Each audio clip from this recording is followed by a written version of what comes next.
still okay. So it says we're being live streamed. Okay. Right, and now I'm going to also hit record. And the AI. Yes, start recording. Okay, welcome everyone to Savage Sovereignty. The topic is signatory Indians. This is Siava. Welcome, and our co-host is Clan Mother Karen Ann McDonald, and I'm going to actually ask Karen if she would open, because our councils are also ceremony. Let's see. Spasibo. Thank you, Saviva. I want to welcome everyone here. I want to thank you at this time for the blessings of the Creator upon all those with us that will be joining and will be able to view this.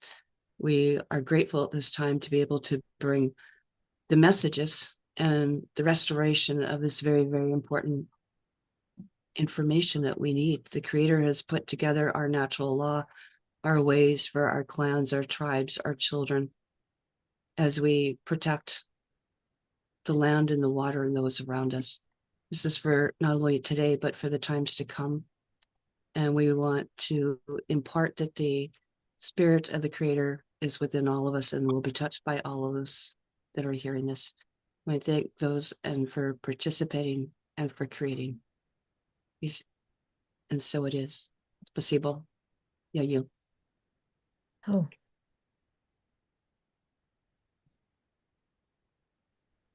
I'll turn it over. I want to thank everyone for coming today.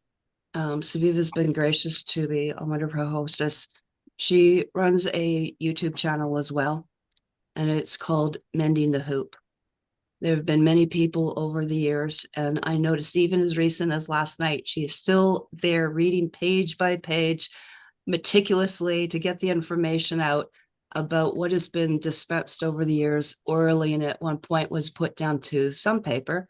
Some of this is in stone. We might say we see the, Cleopatra obelisk, or we might have the copper plates that were kept by the West Coast tribes that went to get rid of all the colonists, and done in 2014 and smashed in Ottawa. That was a banishing ritual. Most people don't know, but there are these different stones and original customs, usages, and laws. And I want to thank at this time for so many of you that are joining, and it's very wonderful to see you because there's a lot of information that's going to be dispensed tonight or today. And I'm going to ask Eagle Eye Man to basically unmute and to come on camera. He's going to talk about a whole different set of definitions most people have never heard. We're going to talk about what the classifications are and the foundations of the law. And as he talks, hopefully I can extract some of my PowerPoints and co-host so that you'll be able to see that. So I'm going to encourage you to contact us. Also, he has kindly set up a Facebook site. That Facebook site is known as Universal Writings of Meredith Quinn. And Mr. Meredith Quinn was one of the sort of, we'll say like a legal law advisor to the Dakota information. And the information was obtained by his grandmother and, passed down to him. And this is information that we need, whether you're white tribal or Asian tribal or, red tribes or of the black tribes. We'll go through those different things because each one of us have treaties of peace. Mine being the Noah's Ark, Cleopatra, and the Kemetic lines, and those Russian bear lines. Anyway, I'll turn it over to Eagle. And if you have any questions, put them in the chat room or put your hand up and we'd be happy to answer them at any time. Thank you.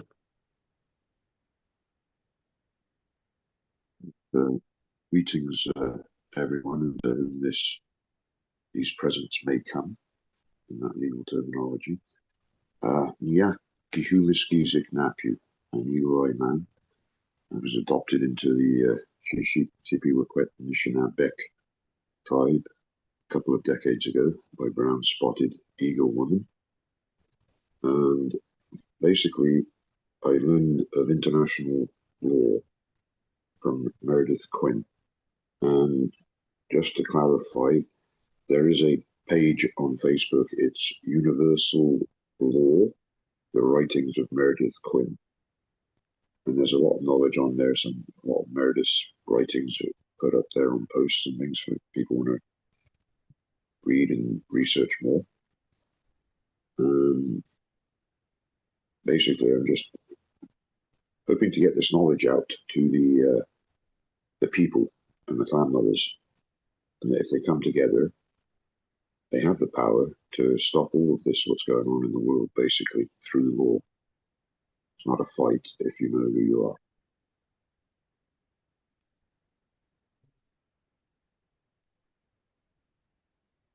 And I'll Thank you. So if you'd like to, you said that you wanted to dispense some of this information on the foundations of law and the definitions and the classifications of people. Could you go and expand on that, please? yes, I mean, basically, under international law, there are only three classes of beings. Number one is the savage. Number two is the person, which is the average Joe on the street, doesn't know who they are. And there's a sub-classification called the private person, which is the royalty in the civilized rule of law. And then you have number three, an inhabitant. And then inhabitant is how most of the Indians in North America, Canada, and the States are currently classified, which is third world citizen. Third world citizen, and that means that they're prisoners of war, basically.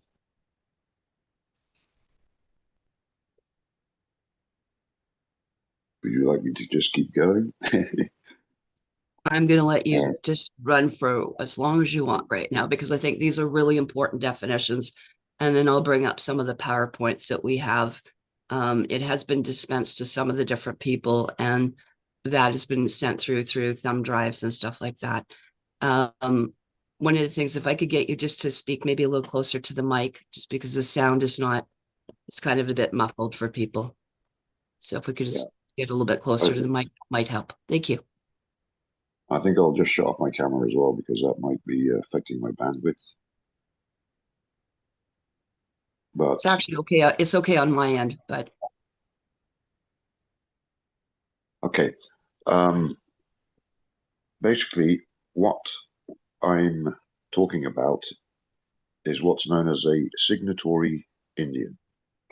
And signatory is a very important term because it's the one exact identifying phrase, term to sovereign.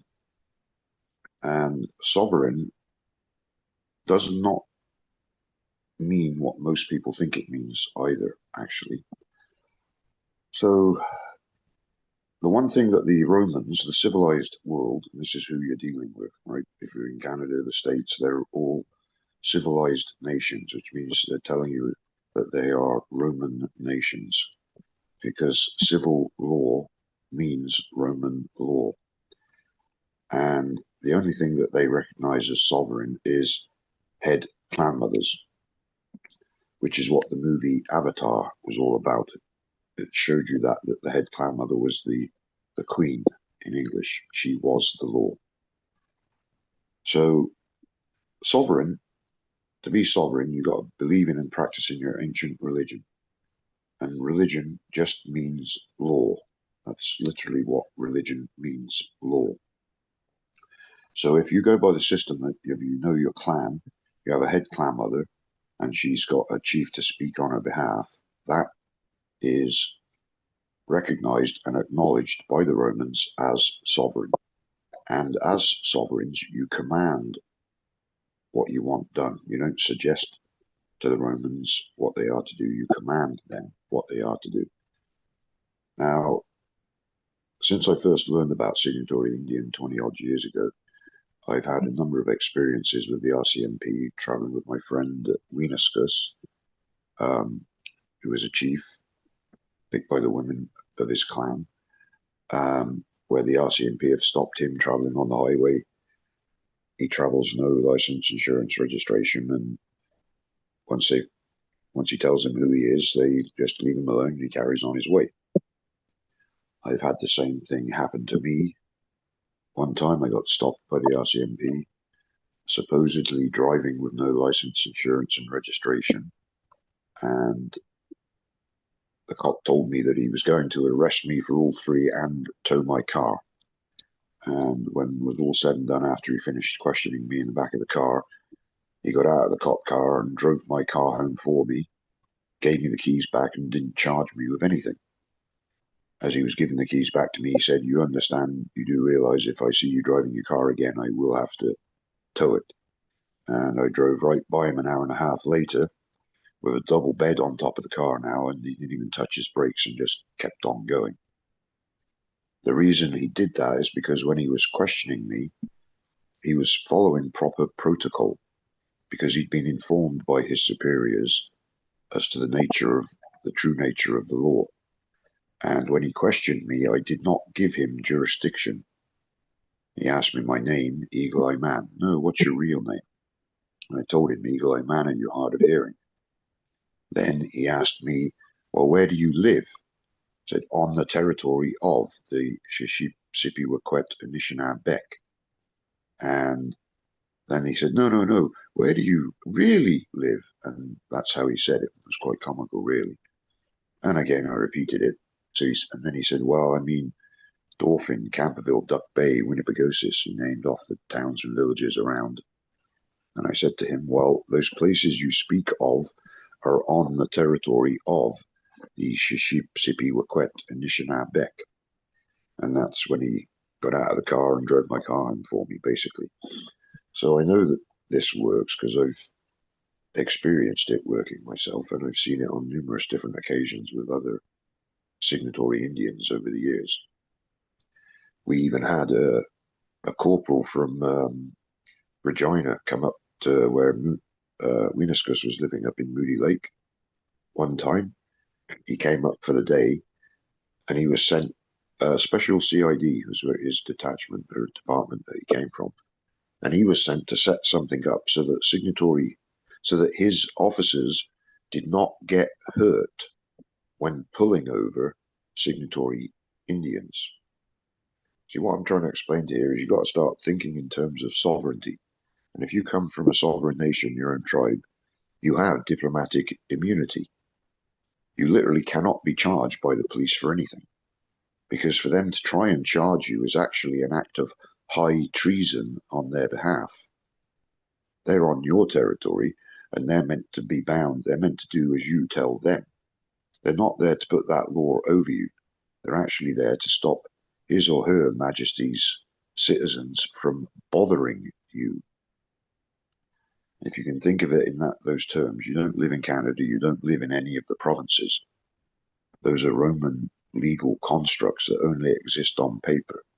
You've never been in them, you can never be in them, because if you say that you are, you're actually proving by your own words that you're mentally incompetent. And they use your own words against you, which is why if you've ever seen the police, you know, when they're arresting somebody, anything you say can and will be used against you. Because if you don't know the right things to say, then you'll put yourself into their jurisdiction, and that's what they'll use in a court of law against you. If you say the right things, they can't touch you and they won't touch you. So, any questions, anyone? I thought it was interesting, one of the things that you had mentioned. And again, I've, been aware of these definitions for, decades now too, like yourself. For the most part, a lot of people don't know, and I know Savi was talking, is that the definition of what a sovereign is. Can you go through a little bit of that? And the Silvictus, please, and Savage? Yes, okay, so under international law, as I said, there are three classes of beings. Number one is a savage. See, a savage is not a derogatory term, as most people might think that it is. It's the correct legal term for a sovereign Indian. The root word of savage is silvictus, and silvictus means those who live amongst the trees. And if you're living amongst the trees, then you're living under the law of nature, not natural law, the law of nature.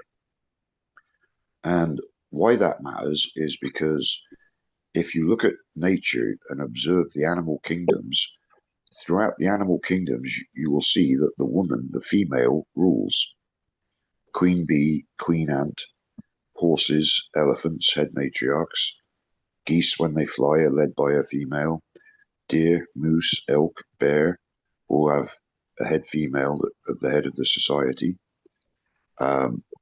The alpha male, everybody's aware of in a wolf pack, but not too many seem to be aware of the alpha female that actually runs the pack.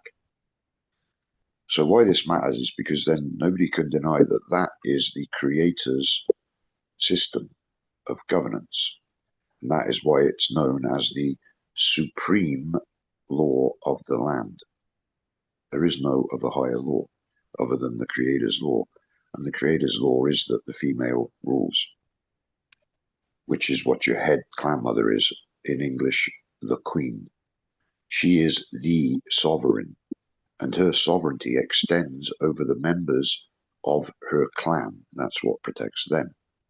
And this is what the Romans are imitating themselves. See, as Meredith says, don't fool yourself. The Romans know what clan mothers are because they have clan mothers of their own that they have to listen to. And this is the secret.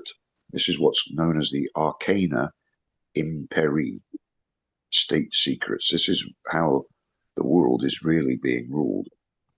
Because the only way by law that you can lay claim to territory is with the women, because they are the landlords in English.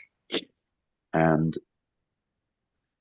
see, as the Indians say, and everybody knows, nobody can actually own the land. But what you can own is the title to the land. And in international law, that is known as cession, Cession, which means territorial. So the head clan mothers hold cession jurisdiction, territorial jurisdiction. Excuse me. So how were And they how were they able to pull off the doctrine of discovery and claim plenary power? it's nothing more than an assumption of jurisdiction by a European nation, and it's superseded by law by clan mothers. So basically, just through ignorance of the people, right? But if the people restore themselves to that original form of governance system, they can claim back their title to their territories. See, right now, like in BC, the government's giving aboriginal title to the bands. Well, again, Latin. AB is a Latin prefix that means away from. So an aboriginal is away from original. As a savage, you are original, not aboriginal. See, the thing is, you can keep or forfeit your sovereignty, lose your sovereignty by the words that you use. As a savage, I am a savage. I am, and you don't want to use these terms if you want to keep your sovereignty. You are not a native, that is an inhabitant. You are not an indigenous, that is an inhabitant. That strips you of your sovereignty. So they're giving them aboriginal title. So they're not actually giving them title to the territory. They're actually giving them nothing in the truest extent of the law, because only the clan mothers can hold cession jurisdiction. So when they're giving them aboriginal title, that still means there's actually Roman white clan mothers that are laying claim to the title of those territories. And there's white clan mothers spread right across North America, one every so many miles, Meredith says, to keep up the mind control on the population. And that's how they're laying claim to all the territories of the land with their own clan mothers. I was informed that roughly they I was like, oh, it's more like the Illuminati witch coven, but as they have their own, and they do call themselves, some of them in these cults, basically mothers of darkness, but whether we call it the Illuminati, whatever we want to say, but this Roman civilized or whatever we want to go how far back is, it's roughly where we had wheels of peace or jurisdiction, that they're roughly one every 60 miles. That means almost every city right throughout North Yes, America has been covered. And that's where they have, it's almost like where they've got the Masonic lodges. You're probably looking for the women now, right? Mm. That are holding that. yes. There's a question in Oh, the chat. Isn't everyone who has been born on Earth from a territory? Sorry, I did not understand your comment dividing us according to location or birth. If you want to respond to yeah, that. if they're born on the earth from a terror. Yes, they are. See, that's part of international law. As Meredith says in his introduction to the foundation of international law. And as he says, it is of little consequence to me who you are, because whoever you are the direct descendant of a legitimate tribe and government. So basically, yeah. See, the thing is, everybody, don't matter who you are, if you go far enough back in time, you come from a clan and a tribe. So you had the white tribe, yellow tribe, black tribe, red tribe. Doesn't matter who you are, you come from one or the other, down the matrilineal, the mother's line. Well, and let's So, do talking about why this is important for the people of the four root races, white, black, yellow, and red, which goes back to 408 AD and the treaties, and which explains again that everyone is from an original tribal nation, right? And so everyone, if they return to their roots, so to speak, is protected. yes, everyone has the right to be a signatory Indian. And all these terms have meanings, and a lot of them are not what people think. Like the term Indian, for example, a lot of Indians will say, well, I'm not an Indian, I'm a Anishinaabe, which is correct. But according to Meredith's etymology, the etymological breakdown of the word Indian, it came from Columbus when he supposedly discovered the Carib Indians.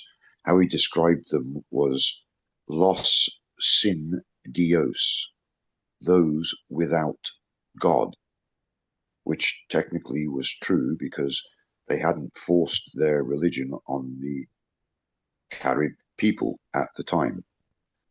So they were without God. Indios to Indian.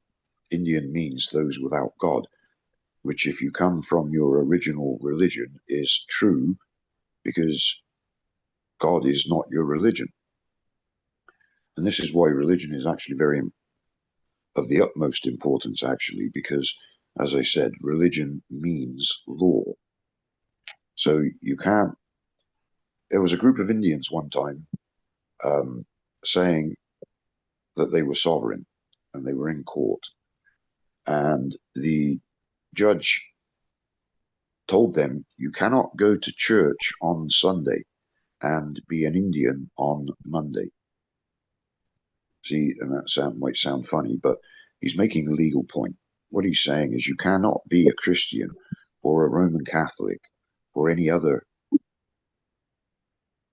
religion that might be out there other than your own original, which is the clan mother system of government. That is your law. That is your religion. If you want to say you're sovereign and you're also a Christian, well, you're playing two masters. You can't be both. You're one or the other. You can't be a Christian and be a sovereign Indian, a signatory Indian, because it's the wrong law. And the lineage of Christianity and traces back to the Vatican. So you've placed yourself under the authority of the Vatican, which basically owns that paradigm, that construct. Well, that's all I'm saying. It doesn't really matter where it traces to.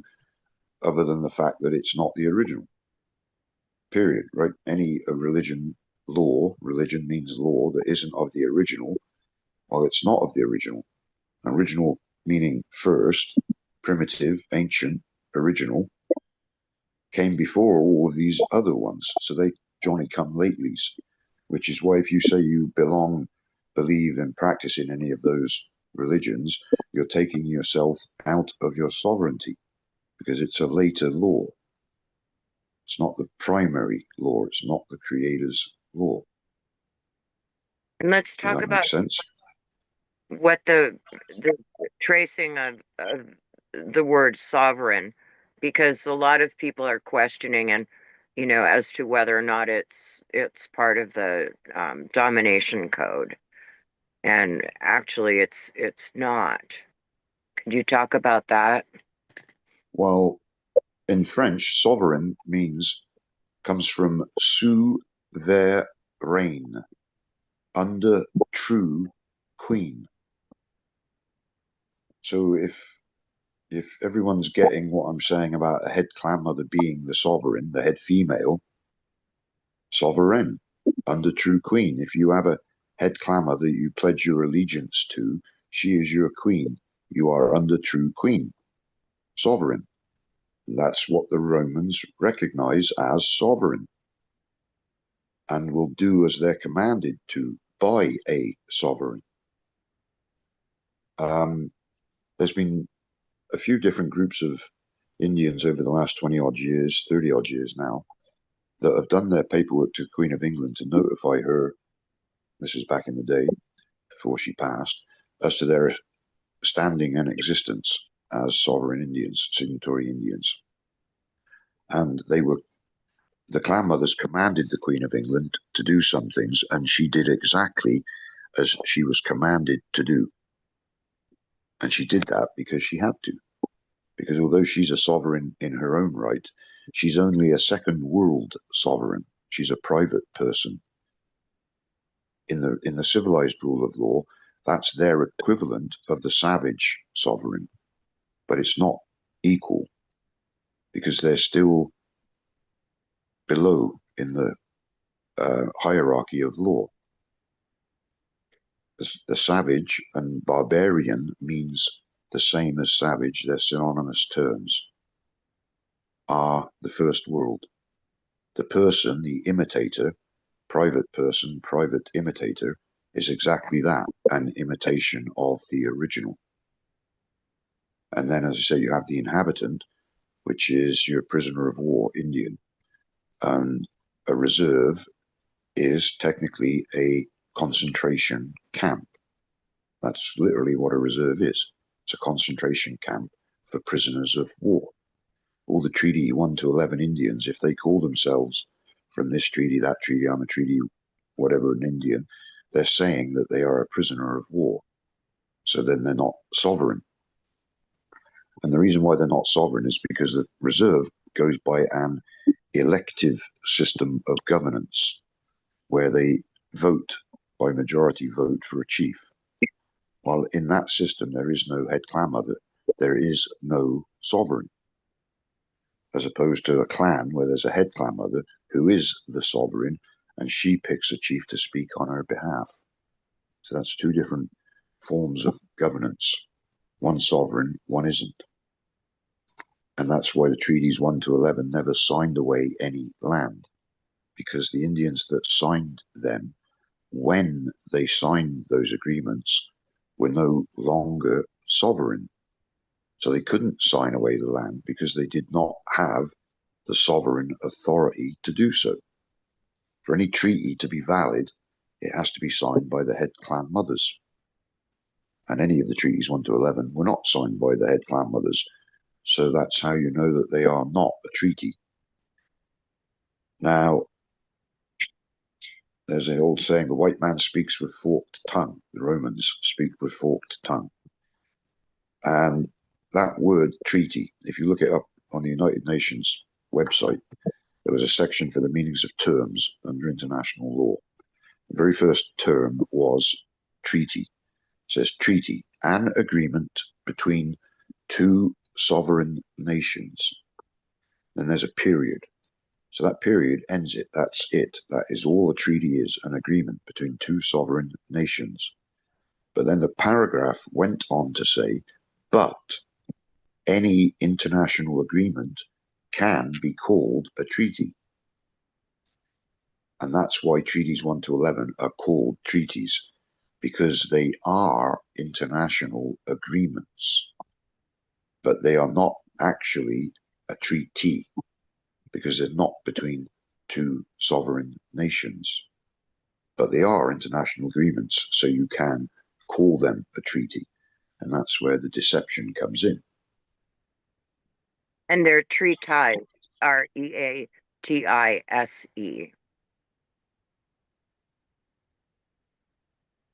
Yes. Which means an international agreement, basically, yes. Welcome, Deborah Drake, and welcome, Stan McDonald. And I guess, all of us here who aren't original bloodline, we're here under the auspices of this imitator domination system. So anyway, what is the path forward, Eagle? How do Well, the I mean, people organizing themselves under this system that I'm talking about, so getting the knowledge out there. And Patricia, in regards to your question, I met a clan mother from the West Coast, the Salish. She had been raised as a clan mother. Her mother and her grandmother was the head clan mother, and she talked to me like their regalia. She had like a half moon, it was like a necklace. Her mum had the same sort of necklace, but it had like two sort of crescent moons, and her grandmother had one, and it had three.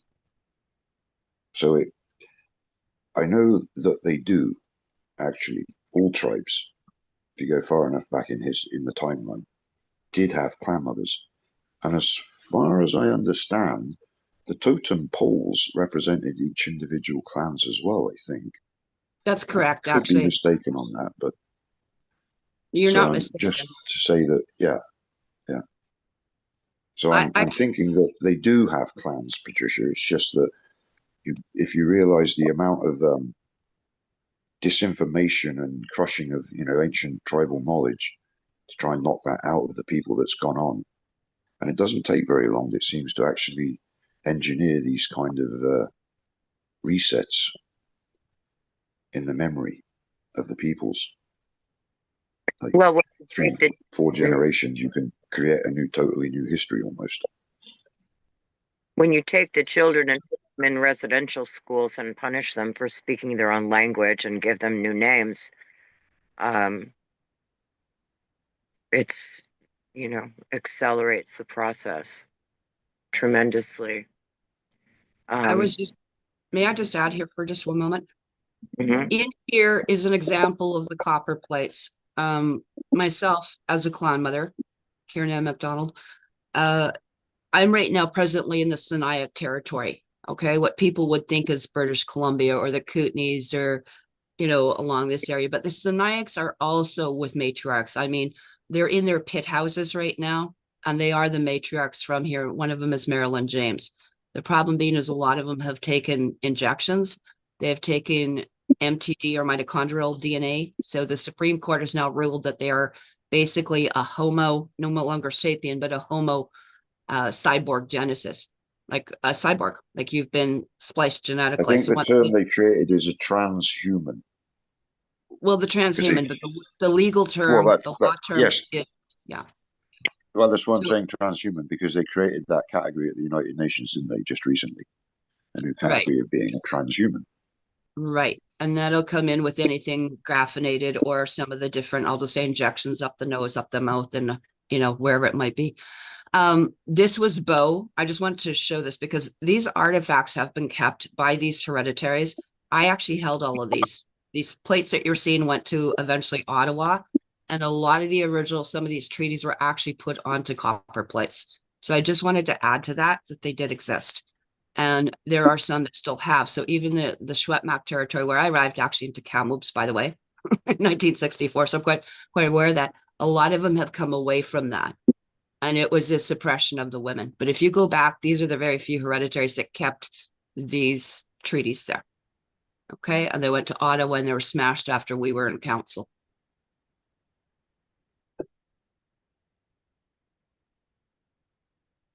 Does anyone have any questions?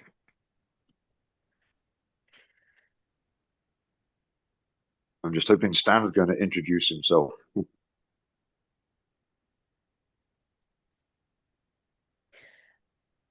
Yeah, can I say something? Just that I'm learning a lot and I'm really happy to learn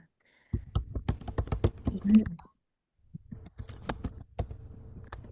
for your work. It's amazing. Well, I can't really take credit for any of it. I'm just standing on the shoulders of men that have gone before me, very knowledgeable men. I learned all of this from Meredith Quinn's teachings. And I mean, I have done a lot of my own work as well, though, to further understand like the deceptions of the language and things like that. But One of the like I things, said, if I may, Stan's mic is not working. He's got no mic on here, but he's attending. Stan McDonald is actually, a lot of you guys are actually, I don't want to say the word Ontario because that would be an insult, but over there, the east, right? Ojibwe, whatever out there. But what's happening here, and actually probably half of you guys are from there. So, you know, Maureen, Deborah, John, all that, Stan, you guys are actually very close within hours of each other. One of the things I wanted to put forward is that Stan's got amazing stuff. I met him when we were doing some stuff to do with the Camelot Treaty many years ago, and that was a 408 AD existing treaty. So maybe I could get you to expand on that, and that not only are we, a lot of these people like Stan has been helping people in the common law sector and stuff like that. Also, a lot of us are free energy or quantum healers or developers and pioneers. And I'm very honored that Debbie Drake is here as well. Deborah Drake is a pioneer in the biofeedback industry. She, like me, are recovering off of our nursing and doctor days, but we've gone into Ayurvedic and everything else, but we are the pioneers in this kind of medicine. And with that kind of medicine entails people going into sovereignty. And that's whether it's physical, mental, emotional. And she's got an extensive background as well, doing it in the private sector as well. So I'm glad it's a real connection. So I know Debbie wanted to just ask something, so please go ahead. Well, thank you so much for having me. I'm loving what I'm hearing because it's filling in all the grout between the bricks of the dark hole that I don't know I have. And while John and I have been studying, making a new way to make proper law to help ourselves continue in this free world, I see that there's so much more deeper layers to it than I understood. And Karen, my question was, when you showed those copper plates, is the oral tradition sufficient enough law within the clan system, or is the written law on the plate the actual critical piece? Or were the original treaties verbal, or were they physical, or do they have to be on a physical copper plate to be legitimate? How does that work exactly? It's a bit of both. It's not one or the other, actually. There's also many artifacts. One of them, let's say for the Cleopatra tribes, I'll show it to you in a minute. It's in my Facebook group, but I'm also putting up the universal law, the writings of Meredith Quinn and stuff up in here so you guys can take a look at that, because some of these things where you think these obelisks, and one of them would be like the Cleopatra needle. Like everyone's like, well, why did they bring this thing from Egypt and the pyramids over to Central Park in New York? Because they were making jurisdictional, basically treaties and stuff like that. So a lot of these were made in Greek, in Coptic Greek, or Kemetic languages. So that's actually one. There's some in New Mexico and Mexico as well. So the artifacts that we were talking about that I was showing you, this banishing ritual, it literally started, it was something as funny as I put it on Facebook because I wanted to arrest Queen Elizabeth, because as a clan mother, it's kind of like playing chess. You need a clan mother to take out a clan mother. So, when I was dealing with some of the people in the special forces that were giving me some information, and I went, well, okay, fine. I'm going to Kamloops because there's, missing children, but, there's land, water, my children, injections, everything that I thought was, a violation of natural law and treaties I did. And because of that, the West Coast tribes that you see there came to meet with me. That's how that started. And then I went into the I went into the RCMP. I went into my cousin Sean Buckley's law office. He's one of the top constitutional lawyers, as most people know, and for natural health protection in Canada. But he's a constitutional lawyer. I said, we don't work for her. We're Bear Clan. We this when I was dealing with one of the Micmac former veterans, Patty Broussard, which was a sergeant in the U.S. Army, I spent many years, probably 5-6 years, digging through a lot of these treaties. And the treaty, like, for example, some of them went back to 340 BCE, and they were actually on some of these clay plates or copper, different things along that line. So these records are still in place, just like when they stole different things, let's say from the North American continent, like the, different books, like the Book of the War of the Lords or things that predated the Bible. They hid them in the Vatican or in the British Museum. So a lot of them we could trace. We spent 6 years tracing this stuff. And so to see these actually do exist. So there is validation to it. I have talked to people that, even like people like Sabrina Wallace, and people are very well aware that Homeland Security recognizes this. And something as simple as I made Stan would remember when we were doing things with the Camel Treaty, I'd given it to one of the girls. She was going over the border to do some medicines over in the Navajo area in Apache. And she had that binder and had the, sort of like the medicine wheel. It said Camel by 408 AD, clan mothers. And they stopped her at the border and they said, if those women think they're getting their lands back, they can think again. So they do now. They really do now. And it was quite an honor to be able to hold those copper plates. They were then taken subsequently in 2014 to Ottawa and smashed. So the banishing was basically like a planetary or a land territorial eviction. That's what it was. So technically, they've been illegal aliens ever since that. But when you take a treaty like that that's been into place from 340 or even 408 AD, you're talking stuff that we've had to hold or piece back together that's 2,000 years old. That's a lot of generations to try to go back. So excellent question, but we do have it. There's documentation of it. And those obelisks, I'll show you the pictures here. You can actually see it goes right back to the, Horus and the whole 9 yards, at Enki, Enlil, and Anunnaki. It's all in there. And I might as well share if you think, Karen, shall I share the declaration? Absolutely. Because, as we work to help restore the original nations, we've come up with a framework for those of us who want to come back into alignment. So I'm going to read what's called the Declaration of the White Buffalo Nation, Rainbow White Buffalo Nation, and Rainbow Buffalo Nation. On this Mayan calendar long count day 13.0.11.7.10, also known as March 23rd, 2024, let it be known that we have formed the private White Rainbow Buffalo Nations, located in Nua Segovia territory of the Nua people. We, like the buffalo, are inherently nomadic as we travel on the living body of our grandmother Earth. I, Siava, as an official founding grandmother, am the descendant of an original tribe and am a voice for the Casas Omissus, the sovereigns perpetually reigning, to whom we pledge allegiance. Grandmother Sky Woman, Grandmother Earth, and Grandmother Moon, whose sovereignty is eternal and unextinguishable for perpetuity, for they are the living law of the waterverse, and we are her embodiment.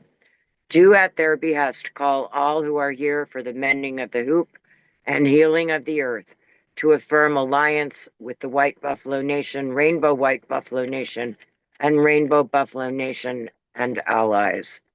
We recognize the great law of peace and to wampum and invoke our right as savage barbarian people of the four directions, white, black, yellow, and red, and our relatives of the air, water, soil, and elements, to form a tribal nation, to operate as a matrilineal clan-based nation in alliance with and learning from the original matrilineal nations who abide by and in Sky Woman's great law of peace, and we stand as living beings upon the land, our mother. As an inherently sovereign, matrilineal, savage, barbarian nation, for the people of the four directions, white, black, yellow, and red, and the relatives of the air, water, earth, and elements, we stand with, we assert, and are protected by the great law of peace, to Wampum, Camel's Eye of Isis, and Eagle Bolt treaties, and demand as daughters and sons of Great Spirit, Sky Woman, our right to be only subject to her great law of peace, which is the supreme law of this and all lands, which are her free living body, and throughout her mother, Sky Woman's eternal dream. We take refuge at the foot of the tree of peace and bury all weapons of war, be they physical, mental, or spiritual, and live in the great peace as we are here for the mending of the hoop and the healing of the earth. We honor, learn, and live by the highest truths of all original sacred paths at the behest of the White Buffalo Calf Woman and Peacemaker and allies, and are learning to live by the matrilineal natural law clan system, and declare we officially are a sovereign nation within the eternal sovereignty of Grandmother Earth, Grandmother Moon, and Sky Woman, whose children we are.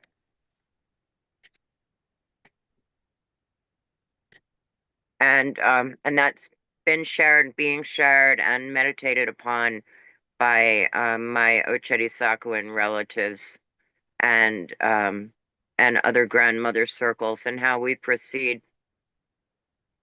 But it's been stated. So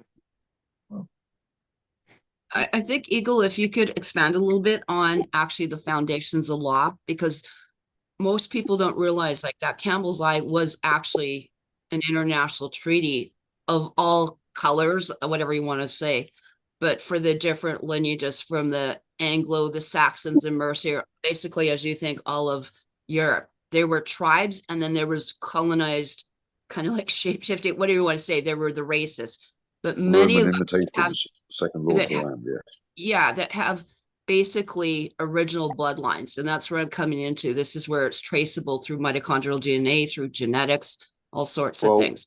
yeah, I'd like to comment something on that. Please. Everyone has original bloodlines. Where do you think they come from?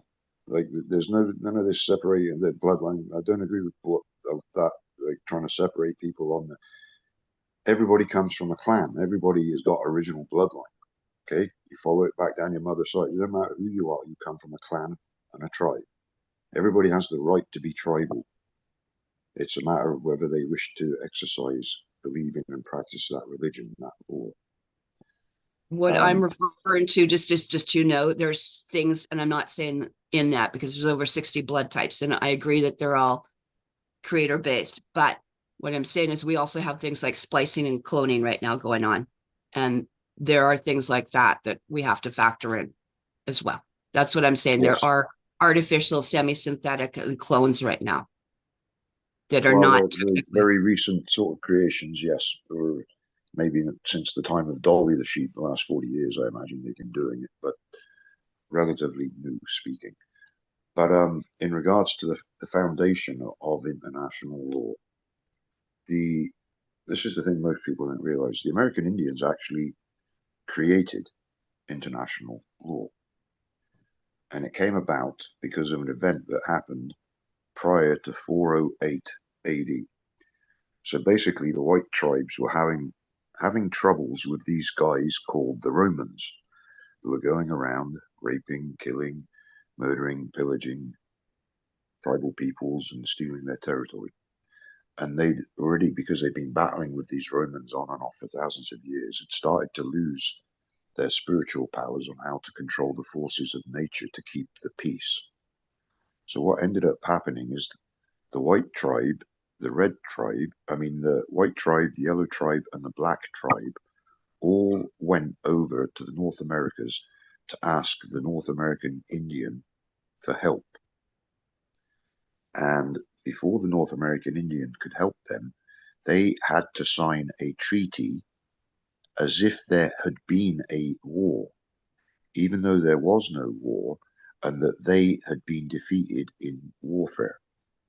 And that treaty with the White Tribe was known as the Noah's Ark Treaty.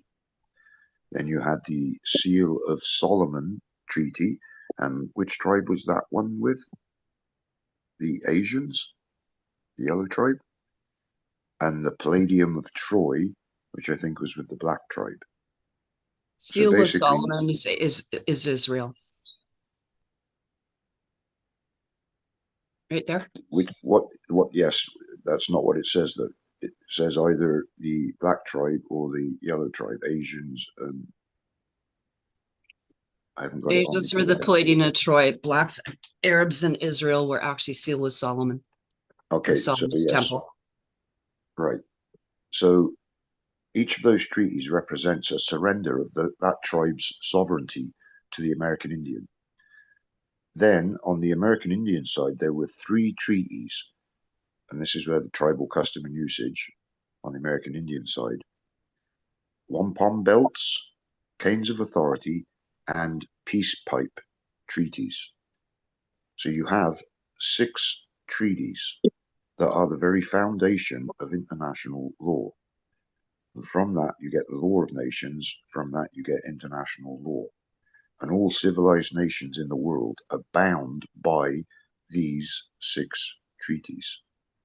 But this is the knowledge that's kept hidden because it's state secrets, arcana imperii, because they don't want the common folk to realize this, because this is how you can take back your power and take back the land and stop all of this that's going on.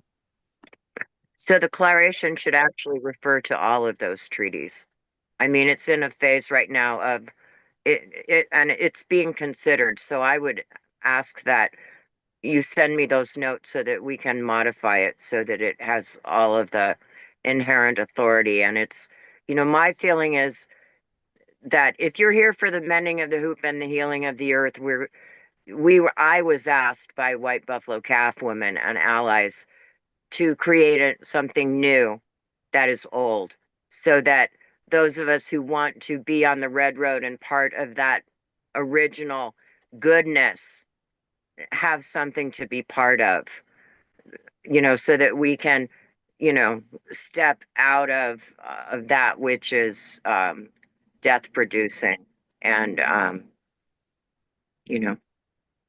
be part of that which is good. And I just also wanted to just touch on the fact that this word God is as Meredith explained, is a medieval word that means evil ghost. And I Well, use the well, he good. actually describes it as an old Pict word, which means to let evil run its course. Evil or chaos take its course is the original ideology of it. Yeah, well, Meredith said verbatim, to let evil run its course.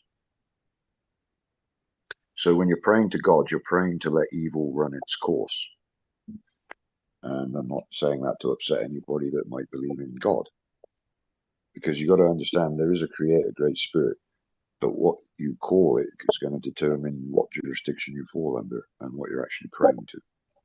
It's not my fault that that's what that word actually means. I'm just, don't shoot the messenger, okay? I'm just saying that's what it means. So the foundation of international law. So this was prior to 408 AD because the tribes were having trouble with the Romans. So after they signed those treaties, the American Indian told the tribal peoples, the White Tribe, what they needed to know to go back and defeat the Romans in warfare, which is what happened.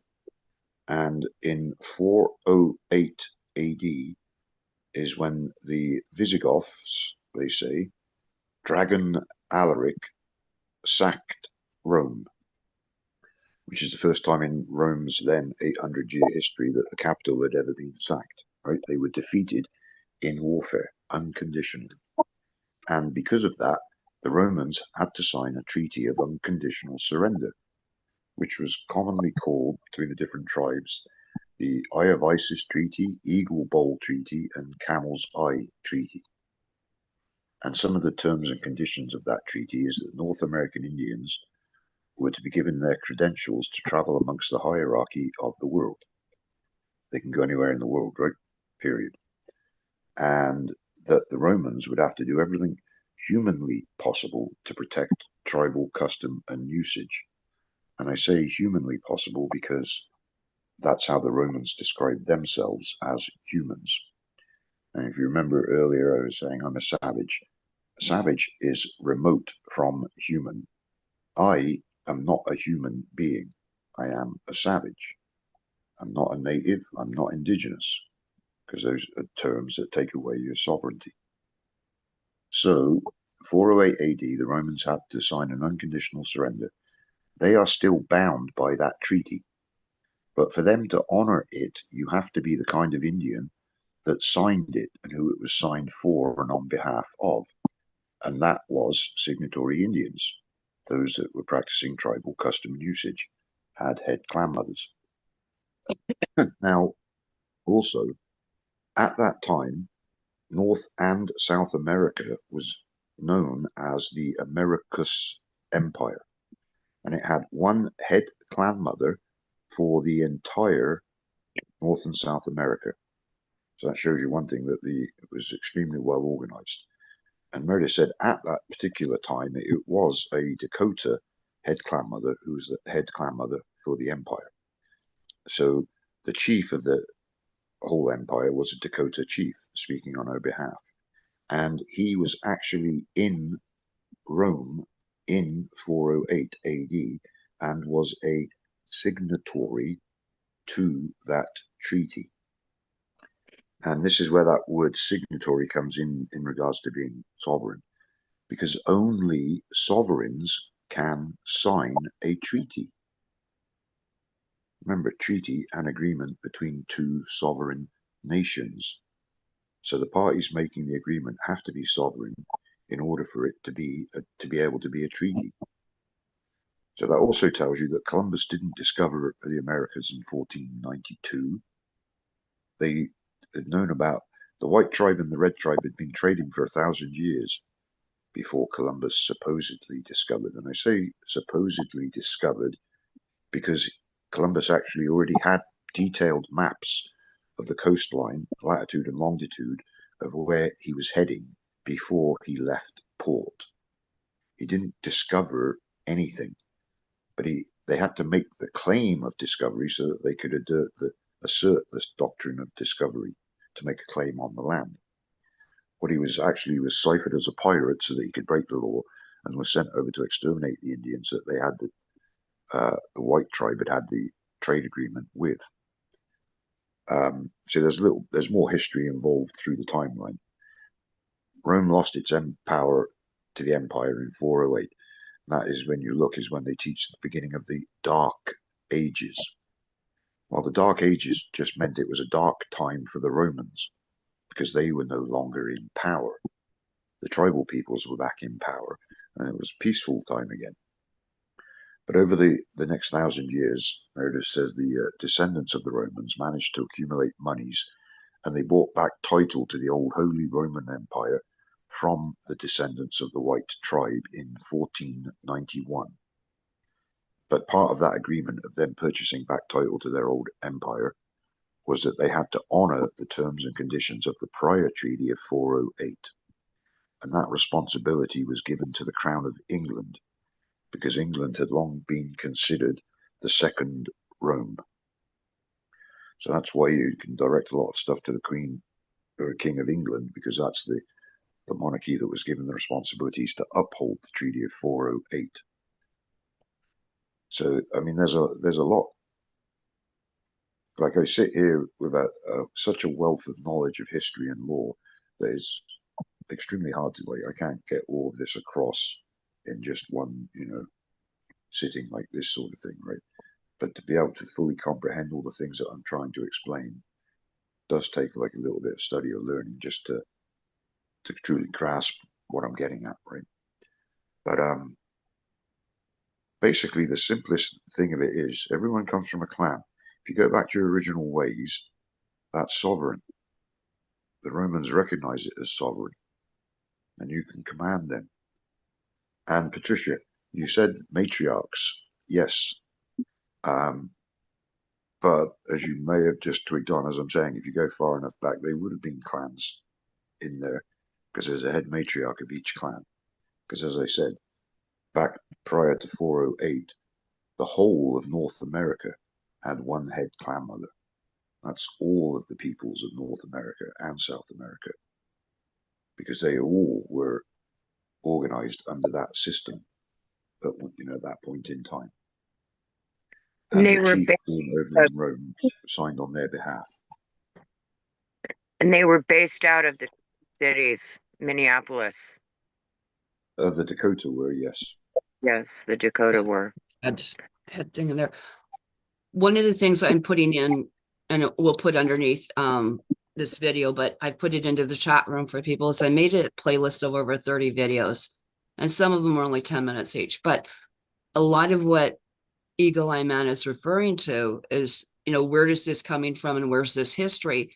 These were documented back probably 20, 30 years ago, right at the beginning of when we went onto YouTube, and things have been put into there. So a lot of this stuff where we're talking about the terminology or where is this kept or where did they hide it has been put in there. So the Meredith Quinn information that he's referring to, I made a whole bunch of videos and I put it onto my Karen Ann McDonald YouTube and created a whole thing on sovereignty and that type of thing. So there's a playlist if you would like to access there. One of the things as well is that, there's a lot of things that have accumulated over the years. And I think getting back to these definitions, and maybe if you could expand a little bit upon that, because everyone's like, how are we going to do this? How are we going to fix this? And where are we going to go? And so part of it is we were talking about setting up, getting the 5 clans, getting those women, getting the men, appointing the headman, the dragon, the chieftain, whatever it may be. So could you elaborate, like, where do we go from here? Because like people like, Stan, myself, Deborah, we've been, Maureen, we've all been doing it. We've studied like from flags to countries to no plates to these plates to this thing. And it's always a paperwork thing. And I've discovered it's not a paperwork thing because of what these original treaties were saying that govern this entire planet, not even just this area. Or like, people are so, and again, ignorant of the terms, right? What is Canada? It's a corporation that's 12 miles outside the navigable waters that have nothing to do with this land, nothing to do with the people, and nothing to do with, anything. So could you elaborate like where you think we could be going? Or, we've got an esteemed, just literally, I'm honored to be on here. And even what Maureen has done, like her entire research with her books here, are amazing, because that's the matriarchal stuff that a lot of people are missing here. That she's been commissioned by those local tribes to put this together for us. So I'd be interested to see where you can go in, and maybe if, those people that want to unmic could actually just add something or contribute something, whether it's a question or a comment, please. If I may just comment on the Patricia in the chat there. As a sovereign woman, I decide what words mean to me. Yes, you can make your own glossary. In other words, you can say apple means banana, and then that's what it means in conversation with someone, if you so wish. All I'm pointing out is that when you're using the English language, there are already meanings to those terms. So unless you specifically are going to say, no, I'm not meaning it to mean that, this is what I'm taking it to mean, well, it means what it means. And the reason they are terms is because that means that the metes and bounds have been delineated, they've been laid out. A term means one thing and one thing only. It cannot be expanded or contracted to mean anything else. See, words and terms, okay? A term is a word, but a word is not a term. The reason why is because words can be expanded to mean many things, to fit whatever sense is necessary. Like I'm sure you can think of right now off the top of your head, many different words that mean more than one thing, right? And that's why they're words, because they're ambiguous. They can mean many things. But a term means one thing and one thing only. And the reason that's important is because of contract law. Because for any contract to be valid, there has to be a meeting of the minds. An apple has to mean an apple to me and an apple to you. And if the term defines an apple as an apple, and we both use that term apple, then it means apple. There's no ambiguity. It means exactly that and only that. And I'm just reading the comments here. Okay. And what was that you were saying, Karen, earlier? How to go forth from here? I think I've already answered that twice. Yeah, how do we go Everybody forth? has to Because become knowledgeable on their clan. The Meredith says the first thing to being tribal is to know your clan. So basically, we just got to get the knowledge out there, return to the original way. The traditional peoples, right? The true traditionals, and I say true traditionals as well because even in like over the years, I've been to a lot of sun dances, sweat lodges, horse dance, chicken dances, things like that. But there's been a lot of corruption even in the ceremonies that have done that because they were contaminated by the white man.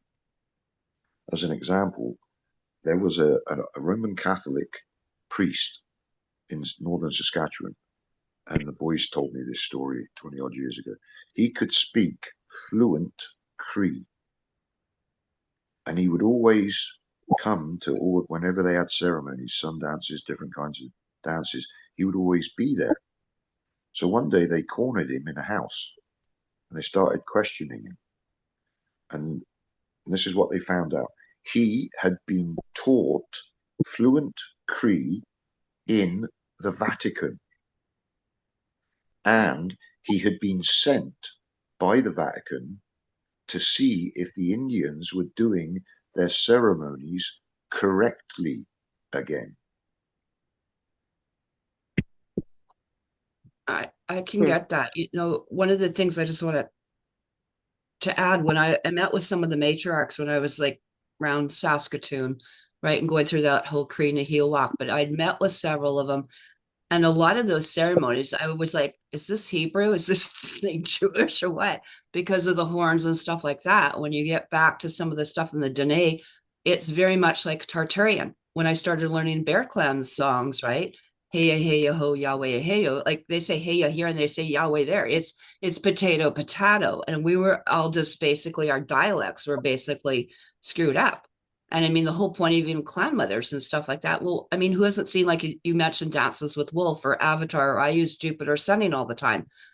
Those have tartans. They had clans. They had matriarchs. They always have had. So whether we're there, here, or whatever, we still have that. That knowledge is still here.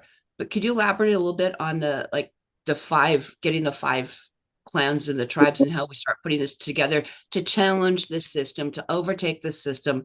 I mean, they're sitting with a trust fund as well from day one that the Crown has set up, that they're acting as trustees with that 60-40 split that belongs to all of us that are the original peoples here. And that includes every one of us in this room.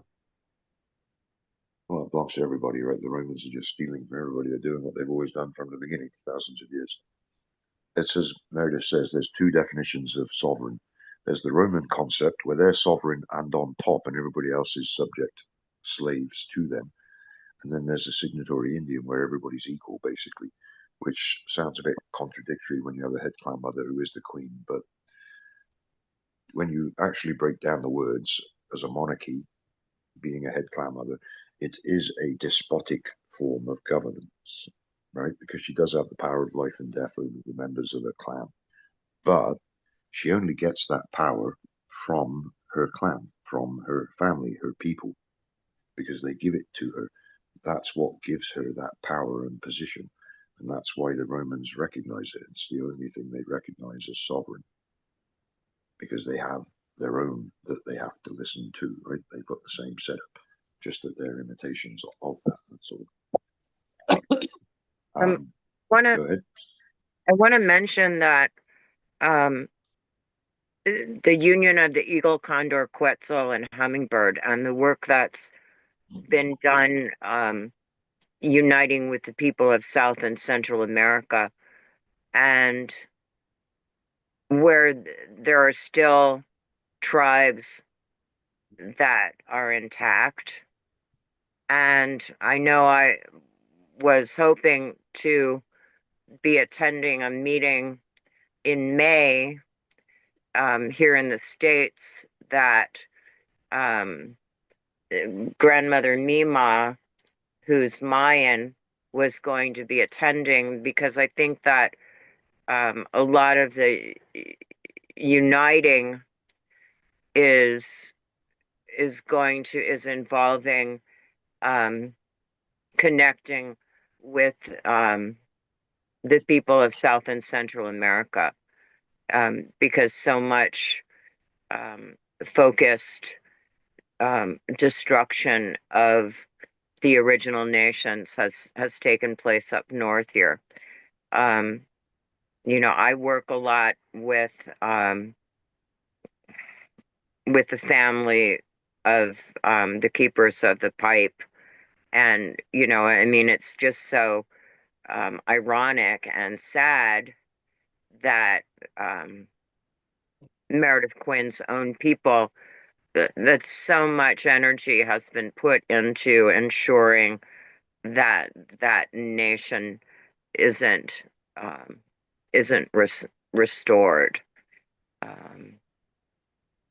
So as far as, but this meeting I was supposed to attend in May has been postponed because of concern of the grandmothers being harassed by ICE while traveling here.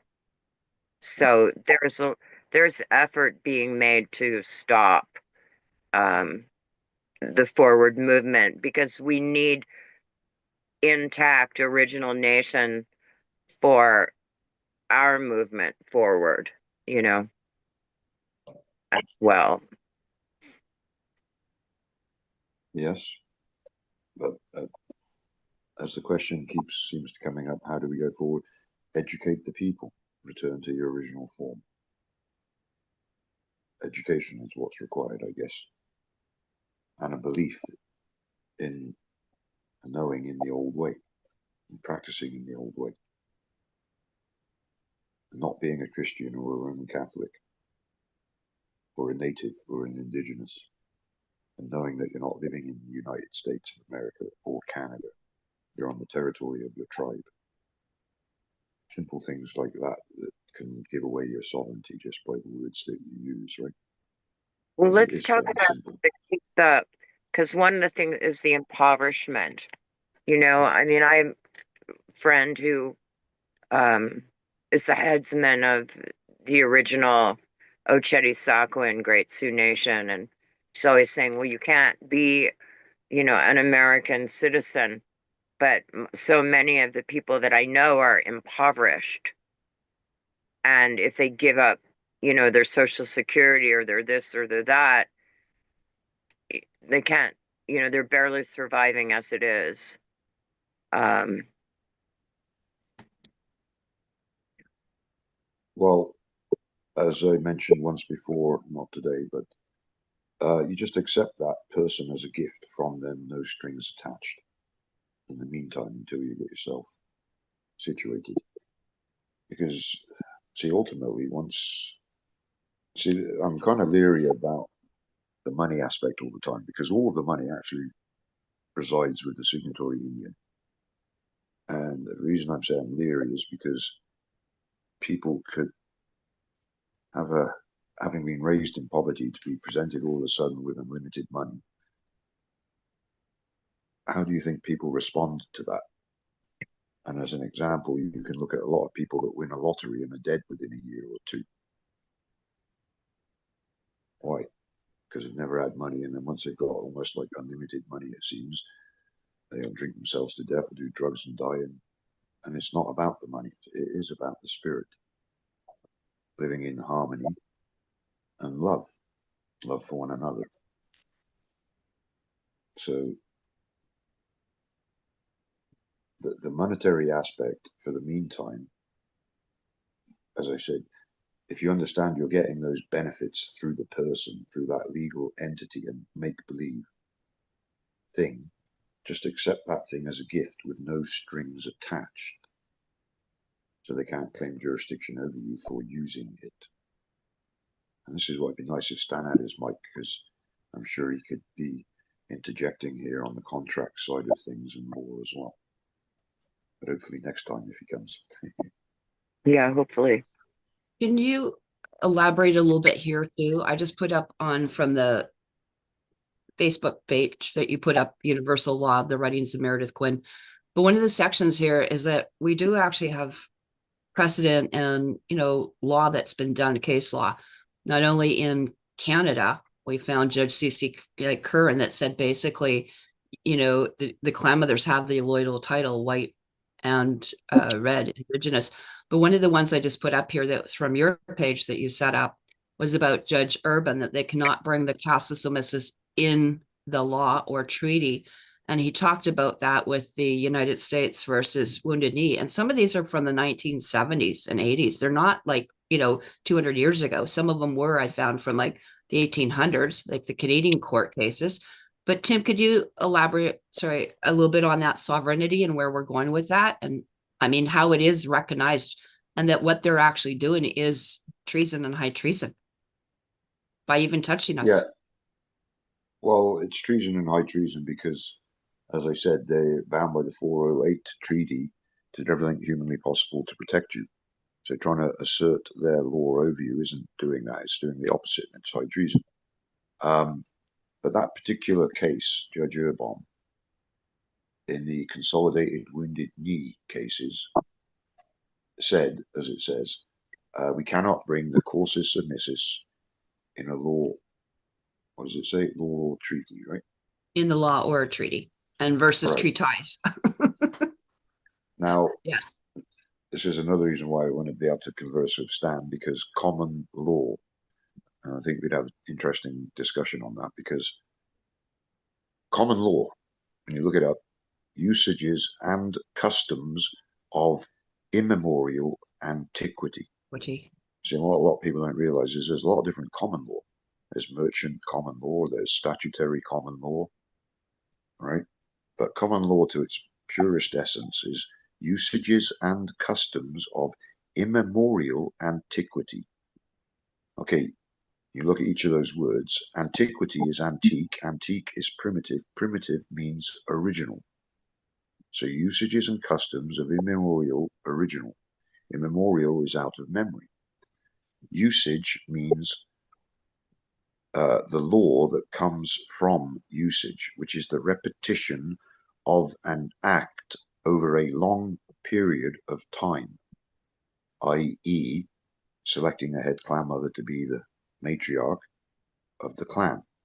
When a new one dies, old one dies, a new one's agreed to by 100% consensus of the clan. And that's what gives her authority to rule over the clan. It makes her the queen in English. Custom is the law that comes from usage. Basically, that means her word is law. Whatever she says becomes a law because she is the law. So, common law, tribal custom and usage. Anybody hear of that term?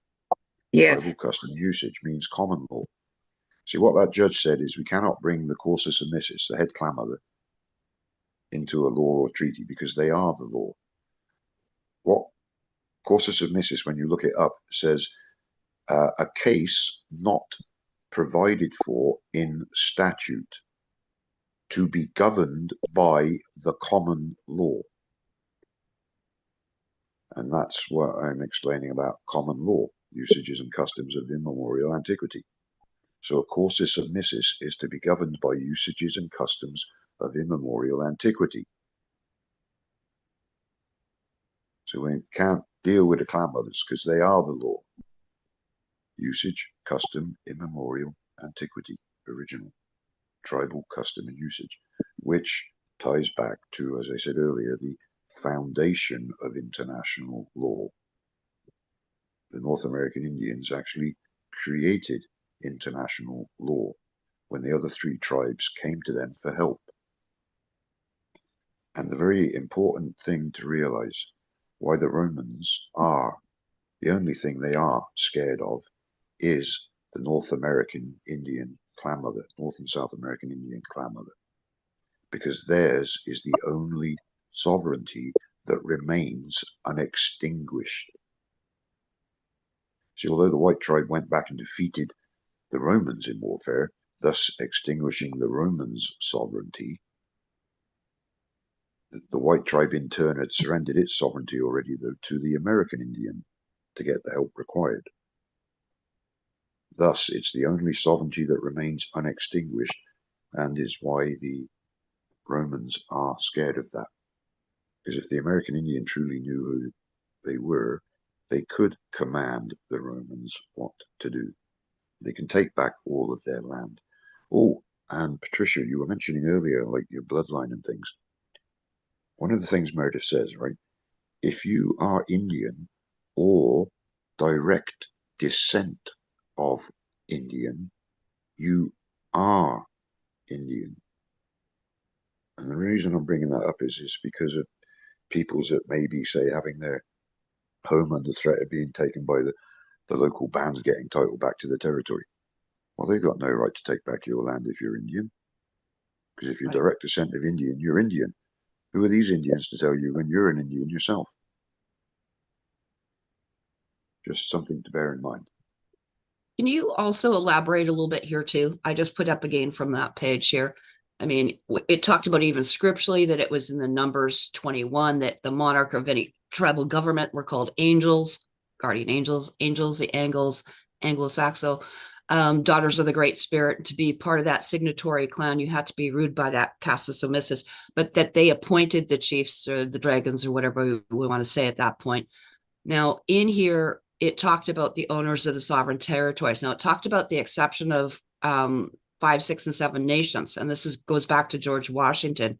But it's interesting again that these court cases are back there, even documented and stating this or restating again from 1981 about the Iroquois Confederacy and Elk versus Wilkins. So it's kind of interesting, when you mention this, there is so much law in here. And I was just wondering if you could elaborate a little bit on that for what you know. Well, the Elk versus Wilkins is the court case I was talking about. When that cop pulled me over for no license, insurance, registration, ended up driving my car home for me and not charging me anything because of when he was questioning me. That's what the Elk versus Wilkins court case was about. Meredith says the white man, the Romans, like to use that on the Indian. They'll ask them, where do you live? And in the United States is how he says it. Because by saying that, then they've just wiped out their sovereignty. Because as I said earlier, you're not in the United States or Canada if you're a sovereign Indian. You're on the territory of your tribe. So depending on how you answer that question is going to determine whether you keep or lose your sovereignty. And what was the other point you were saying, Karen, about the title holder? Yeah, cursus omissus. That's the head clan mothers, tribal custom and usage, common law, usage and customs of immemorial antiquity. Because it's a case that's not provided for in statutory law, and it can't deal with clan mothers because they are above statutory law. And that's how he was describing when those Indians in that particular case, because they were talking sovereignty, and that's what the judge was telling them. I can't deal with that really because that's of course a submissus. That's to be governed by tribal custom and usage, common law. And not it English common law. And just to answer, I guess when you were mentioning there, Deborah, about what was going on, when they did these treaties again back in 408 AD, it says here that the temple is on the north wall of Mexico City. And my girlfriend just came back. She had a picture of her, and I'll show it to you. It's that big thing that looks like the Aztec stone, like almost like the Mayan calendar. It's there. It's right in plain sight. And I'd shown you one too. The other one is in the treaty was in the 3 different languages as well. They put it in New York. So as long as we know what they are, and I remember talking to one of the women that was doing with the matriarchs and the clan mothers again, and in dealing with some of the different things. And Eagle, I'll have you maybe elaborate on this again, because in those videos of Meredith Quinn, when I went back to when Lester House went to film him back before he passed away in 1994, he talked that he had actually was commanded by those clan mothers to find out who was holding the illegal de facto temporary trustee of that area. And he had written, I think, to the bank, someone who was to the Bank of England, and got that woman's name. That was a, I think, senator's wife. Could you elaborate? Because this is sort of processional, like what we may need to look at. Yeah, I can, and no, I'm not. But I would like to answer like Patricia there. Patricia, I understand where you're coming from, what you're saying, right? What I'm trying to convey to you, though, is that it's not a case of arguing with them. It's a matter of letting them know who you are, and they do honor the rule of law. By this, I'm talking about the RCMP. Like, because what I'm trying to convey to you is, you understand, I've literally been pulled over with my friends who are chiefs, who are signatories, quite a number of different times, and had them tell the cops what they're going to do, and they've done it. And as I said, I got pulled over myself, and the cop drove my car home for me. This does work. It's not a matter of arguing with them. It's a matter of knowing who you are and just expressing it, believing it, and expressing it. Because that, if that's your truth and it is the truth, that's law. And as Meredith says on that home video that Karen's talking about, he lays it out. Sovereignty is a clan with a head clan mother, members to her clan, and a chief to speak on her behalf. And if you have that, they cannot touch you. It's the law, literally. You are from a sovereign nation, a different sovereignty. You're not under the jurisdiction of Canada. You're above the jurisdiction. You're not in British Columbia. You're on the territory of your tribe. You're switching the perspective and you're changing your standing. You know, one of the things I keep thinking about is grandmother Mima, this Mayan clan mother, and who's appointed Mitiga, David Taylor, who's Pembina, Chippewa, and the fact that down in South and Central America, the population of original nation people is a lot larger than it is up here. And it's so funny, you know, we keep, you know, talking about, you know, I'm also following the work and the conversations of Steve Newcomb and Peter Derrico, who I'd love to get into circle with. I mean, if people are familiar with Steve Newcomb's work on the doctrine of discovery, and he and Peter, who has his law degree from Yale and worked a lot with the Dene, they have started doing a conversation called the Domination Chronicles, and you know, and they've looked at the history of Indian anti-Indian law, as they call it, through decisions of the Supreme Court, which is just totally rigged, you know? I mean, I live in the same town as the late grandmother Carrie Dan of the Western Shoshone Defense Project, who was, you know, standing on the rights. And yeah, it's about, you know, it's about guns and power, you know, it's about domination. But I think that gradually, they're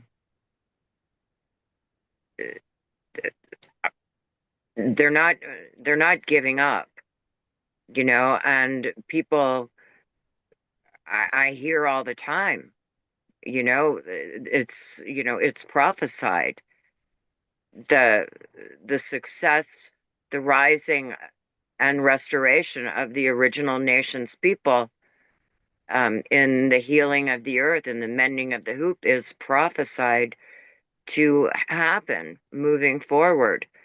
And, you know, as trivial as it may seem, that claration is for all of us, to unite. And so it's being considered by Grandma Mima and the grandmothers now, and then it's for us to learn how to, we've all been raised in this Roman Judeo-Christian form of government, which is not our original way of being. Myself, I'm glad. I mean, I identify as an Essene, and if you are familiar at all with the Essene Gospels, they're matrilineal and speak of Mother Earth, not of they're not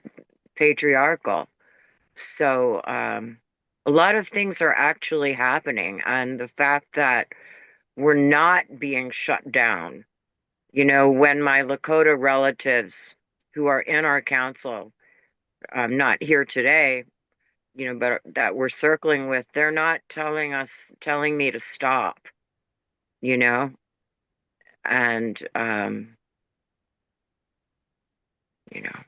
but I think that, a lot of the people who are working with us, we haven't met yet because they're from, South and Central America as well. That's just my impression.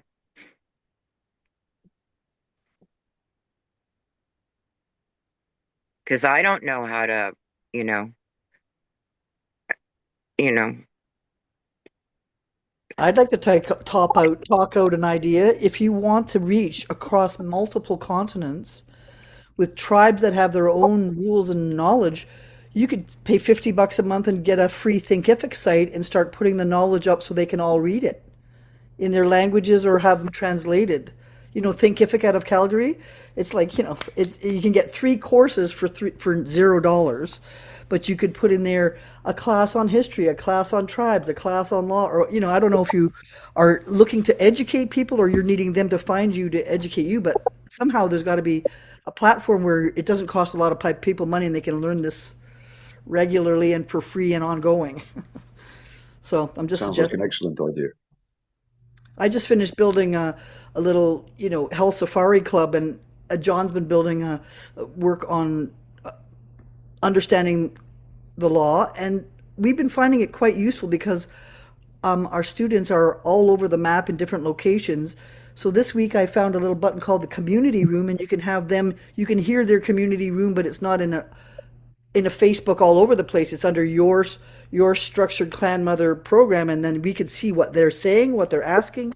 You may even put a button in there saying, "I'd like the alumni of the tribe leaders to come forward and join our alumni group," or whatever that might be. The clan mothers, I don't know what you call it, but the top council, and invite each of the 5 councils under that, and then under each council, and you can really spread it out like a pod. Anyway, it's just one way to think about it because I've learned so much today. But I would never have found these resources or references that you've come together through your own knowledge. Like you've really zeroed me down on it. So now I can see what you're talking about. So if people can't see what you're talking about, or they don't know the history of why it was taken from them and how to get it back, it's going to be hard to get a big movement going. Yes. And one last question. Do you really have to take down the big bad boys? You just have to stay on your own. You just ignore them, right? We don't have to take Well, anybody down or fight or to protest. We just work on the law of positivity. we just, that's exactly my point, right? There is no fighting. You're definitely not protesting because only slaves protest. You're asserting your sovereignty and you command. There is no fighting. It's by law. You Right. literally are the law. You ladies are the sovereigns, the head clan Would mothers. would you be willing to just take a comment on what is a private members association that allows us to do our own law and glossary and independent work within a PMA? Is there any place for that, or is that not anywhere to do with this system? No, I think it's absolutely to do with it because look at the etymology, right? Yeah. Remember, it's all spelling words, right? Mm-hmm. Okay, a PMA is a society. Okay, that A makes sense. society is a nation. Oh. And it stands There on you its go. own rules and its own treaty and its own That's governance. exactly what I'm talking about. You see, that's Exactly. what yes, tribe of signatory Indians is a PMA. It's a nation, a I, sovereign I totally get it. nation. Yeah. Great. This is Would really good. That would brings that it true full circle. would that Mhm. be able to be utilized? Because I mean, we are looking at those trust funds down the road. In the video that I did, that I extrapolated basically a lot of the information, because I mean, back in like 2008, there was a lot of people going to Winston Trout. That's how I met Eagle Eye Man, right? Kelowna, we were in Saskatoon, Regina, all over. Stan, we stopped what? Edmonton, Calgary, Red Thumb groups, the Sovereign groups, so whatever groups. We were always going to meetings back then. And so, yeah, Stan's going, yep.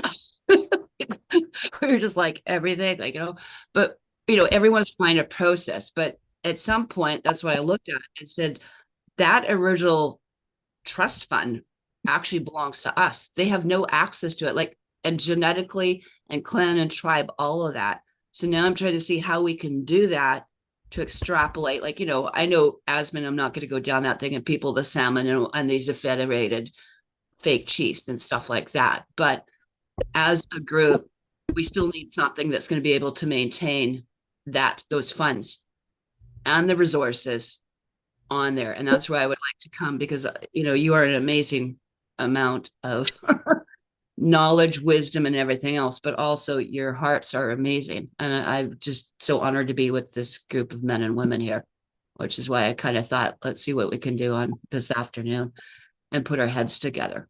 So if that's something that we could collaborate, and Deborah, you've got amazing, amazing ideas there. Plus not only the health, plus what Maureen's tied into as well for health in these areas. And the funny thing is, you guys, like I said, half of this room, you guys are all within probably an hour and a half of each other, which is amazing. And Maureen, I think you've set up a lot of retreats, or you have some coming up for tying this back in soon too. Deborah, you had something, then Maureen. I really just got an inspired flash through my brain, and that is that I've been very upset that the entire First Nations tribe has celiac disease beyond all compare, causing MS, alcoholism, leaky gut, and many of the things that I've been looking into show that some of the issues were because of buckshot in the waters, causing lead poisoning on the water supply of First Nations tribes. So the people are getting dumbed down with low thyroid, and they're getting obese, and they're getting diabetes, and they're spending all their trust money on totally preventable diseases. I could rant for hours on this, but I've built 160 lectures on each body part: A, B, C, D, E, F, G, airway, brain, circulation.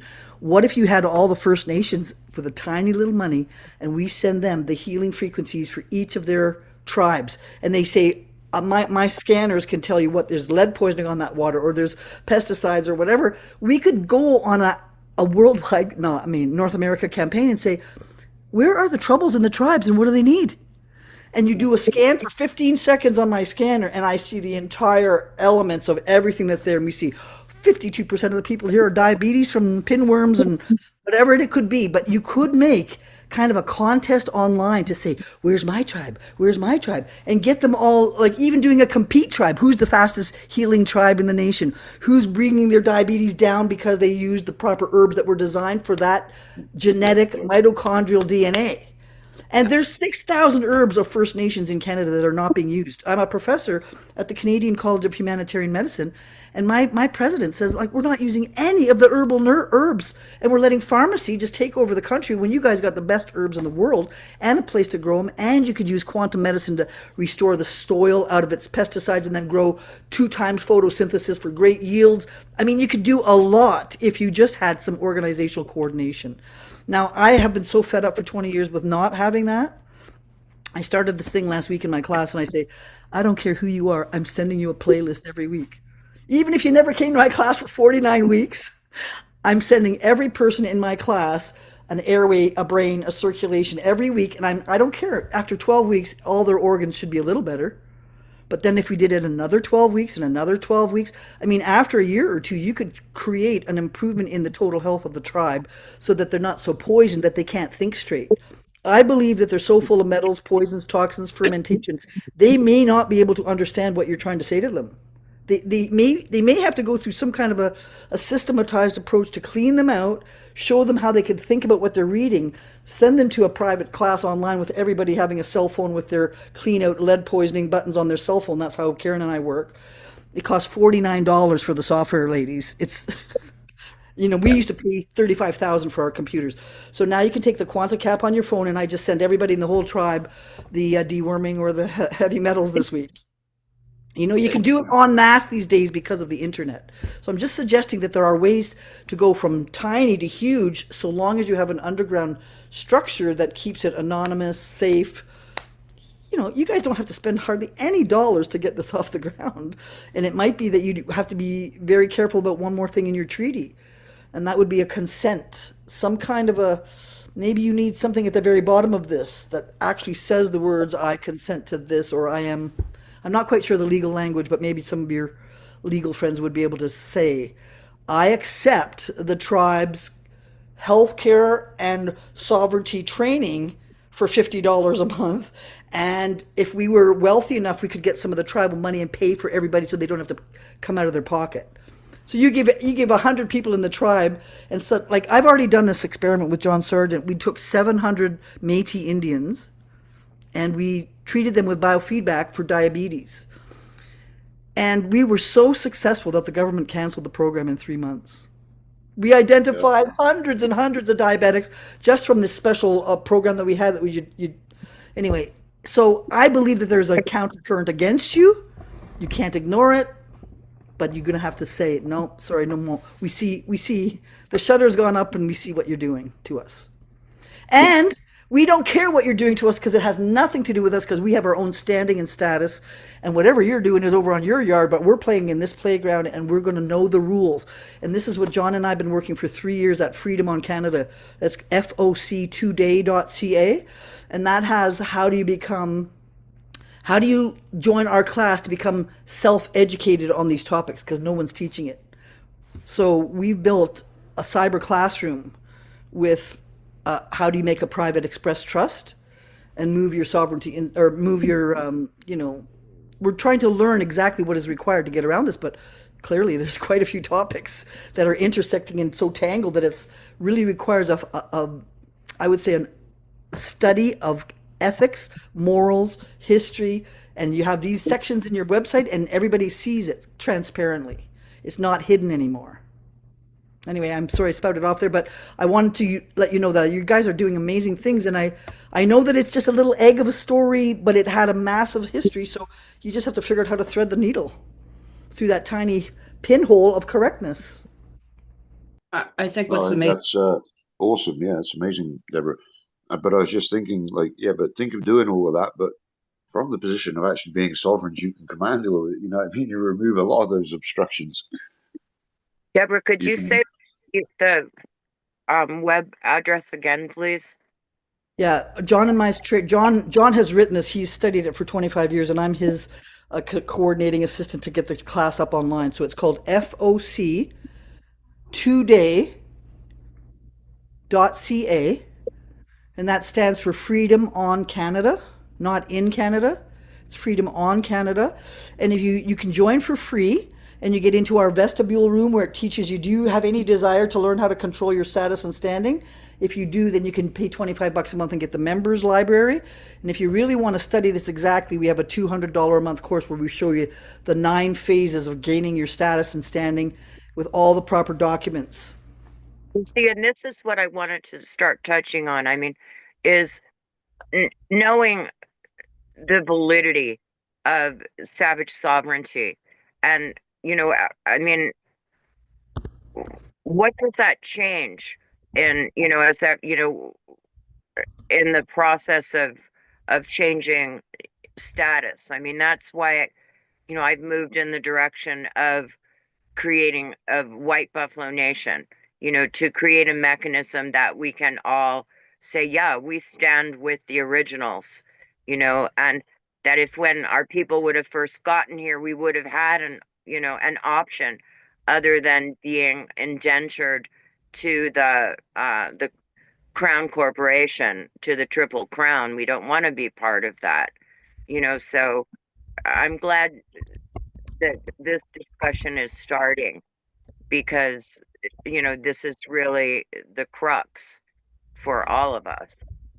And also just want to mention, Karen knows, I'm down here in what they call Nevada, and I'm a baby genius practitioner. I mean, I do genius. Karen's my mentor, and so we're here. And so I just want to thank Creator for this moment, and for you as a grandmother, as a matriarch, and thank you so much for being alive here right now, and to John in advance, and I just give thanks. Yeah, no, I think it's very valuable. We've all been trying to, I think, put this together, but this is, I think, the start of something, amazing and exponential. There, like Patricia as well, there are many of us that do biofeedback, through Insight Health apps and through Your Health Savari and through Ryan Williams through the Genius feedback. So, and now with this new quantum ability, and there's a meeting obviously this week again on the new ability for launching how to reach these people in remote areas that people are in isolated nations or different things just geographically, that we can go worldwide with this kind of technology and dispense the frequency of that medicine. And I've been also like gathering up stuff here, like medicines, and putting them on our plates so that we can get the frequency, like you said, of that. I know you've built hundreds of libraries and so have I, but this is the stuff too that, when you think about the hundreds and thousands of viable medicines that are all within, I always call it kind of like the 1 mile diet, which is probably the 1 mile limit, but everything we need is right around here, right? And for the preservation, especially the water, I was taking the fires here and stuff, like taking the biofeedback, using it as a coated kind of nutraceutical homeopathic and putting it back to the waters that have been, injured because of what we're seeing with the fog, the ash, the weather warfare here, the shedding, whatever it may be. Anyway, I think it was very valuable. Maureen, do you have anything you want to say or? Thank you. Yeah, I've really enjoyed, and I think that maybe next time I can hopefully come back and add a little bit more. But as far as moving forward, what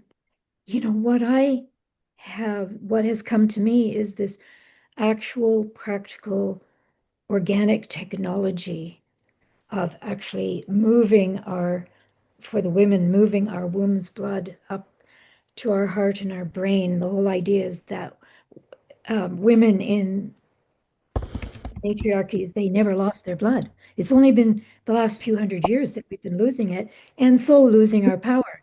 I know this is I'm a very nuts and bolts person, Taurus, and I have a few women that have already had success, and they have gone from 5 days down to 2 days or down to spotting, and they're moving it up because they have a background in meditation and diet, so that helps to move it along. But I'm amazed how quick that it is that they are becoming stronger, psychically as well as physically. So I think that hopefully that this organic technology can, which works with the Taurus, because the woman's Taurus is like 10 times stronger than man's, because he's vertical, we're horizontal. So this engages that forgotten horizontal Taurus. And so, yeah, I look forward to maybe sharing that, and I hope that it can help with your work. I'm thrilled. Can't wait. Cheers. He's got some amazing quantum diagrams on how this is going and how to do the parthenogenetics and self-sustainability, which is really sovereignty at its finest. It's an inner sovereignty, which I share with you guys today. I agree. Is there a way to restore the DNA from vax and things from that onslaught? Is there a way to restore our originals who've been harmed, or they're trying to take out? Dr. Drake. You want to take that, or I will? I was 133 years old 2 years ago, and now I'm 39 years old. I've re-aged my mitochondrial DNA backwards. My body is acting like a younger person, although, I have I have more wisdom. I believe that it could happen, but Karen and I have been running up a little bit against a wall with the debris, the prions, the nanobots, and we still have not been able to figure out the exact and complete combination because I think we've been assaulted on so many fronts. So, another secret that I have that I don't reveal to most people is that the quantum biofeedback computer that we use, Karen and I, our super duper one, can affect a 50-mile radius. So you want to give me a city to clean up each night, and we'll secretly have a midnight meeting, and I'll leave it on New York and Boston and whatever. I mean, you could create, but the problem is that I worked on the Katrina hurricane, and it took myself. I couldn't break the hurricane down myself. I used the eye of the storm, and I thought you were supposed to slow the wind speed of this hurricane. Turned out it was the thermal meridian of the hurricane that you had to drop. So when I went and did the thermal meridians of the center of Katrina, she dropped from 7 category down to 5. So the military then ramped it back up, and they overcame my tiny little machine with their big chemical warfare or weather warfare machines. But now I realize if you had everybody in their own home and they're all on the same frequency at the same time, you could create global coherence. The harmonic heart coherence could be sent out in a concert. Like yesterday in my class, I thought, why don't I make a concert? But in the background is playing this. So they don't have to dial in. They just watch my YouTube and they get the airway, the brain, the DNA, the anti-aging. Let's just try it. I'm so fed up with bull roar that I'm going to try it. If it doesn't go anywhere, I'm lost nothing. If it goes, great, great. And we don't have to charge money for it. We can make it as free as possible so that people can get access. And then they said, like I had a girl call me yesterday. I worked on her for 2 hours yesterday. She had sleep insomnia from a head injury and parasites and depression and menopause. She called me this morning and said, I had the best sleep of my life. I just slept 7 hours in a row. Are you kidding me? How did you do that? I put her on the sleep module and I didn't detox her that night. I said, don't detox yourself, just sleep tonight. So could we actually create voluntary consents where people come to our concerts or our YouTube or your YouTube and we play concerts for the brain of the tribe? Like, I don't know, you could make it kind of fun and not raise the ire. I have lost my medical license because I did this.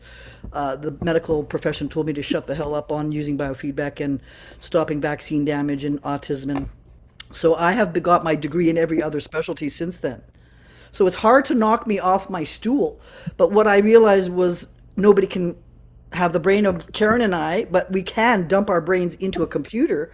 So I built the health safaris with 1,000 items per organ. The usual computers have 1 to 2 or 3 or 10 items per. I put cardiovascular, 1,000 items, every vein, every artery in the entire body. So you can manipulate this to your own degree, or we could make somewhat of a generic that everybody needs a liver.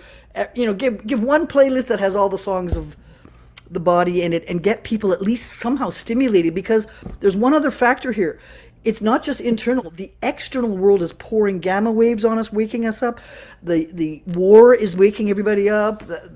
Everything is waking up right now. So you might as well insert the new concept in the middle of all that chaos. Yes. Heaven on Mother Earth now. Mother Earth now? Heaven on Mother Earth now. Oh, check that out.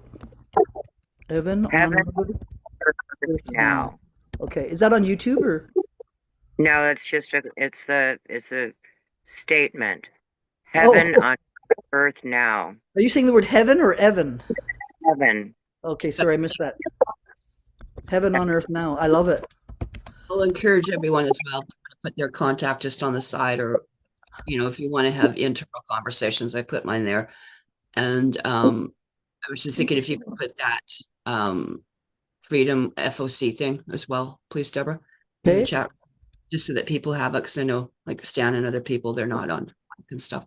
Is there anything like Mike, if you want because you're within a mic, I don't know if there's anything you want to add that we can bring into the room here for you. You could be your secretary here for a sec.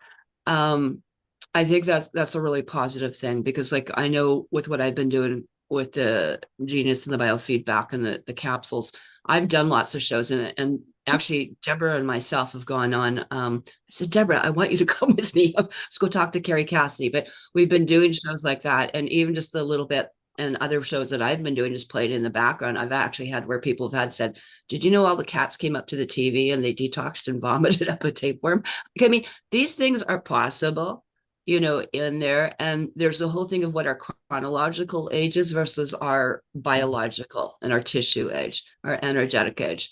And in some ways, we're to Sorry. reverse, but part of the thing too, and because Sabrina Wallace is a dear friend, and we talk all the time as well.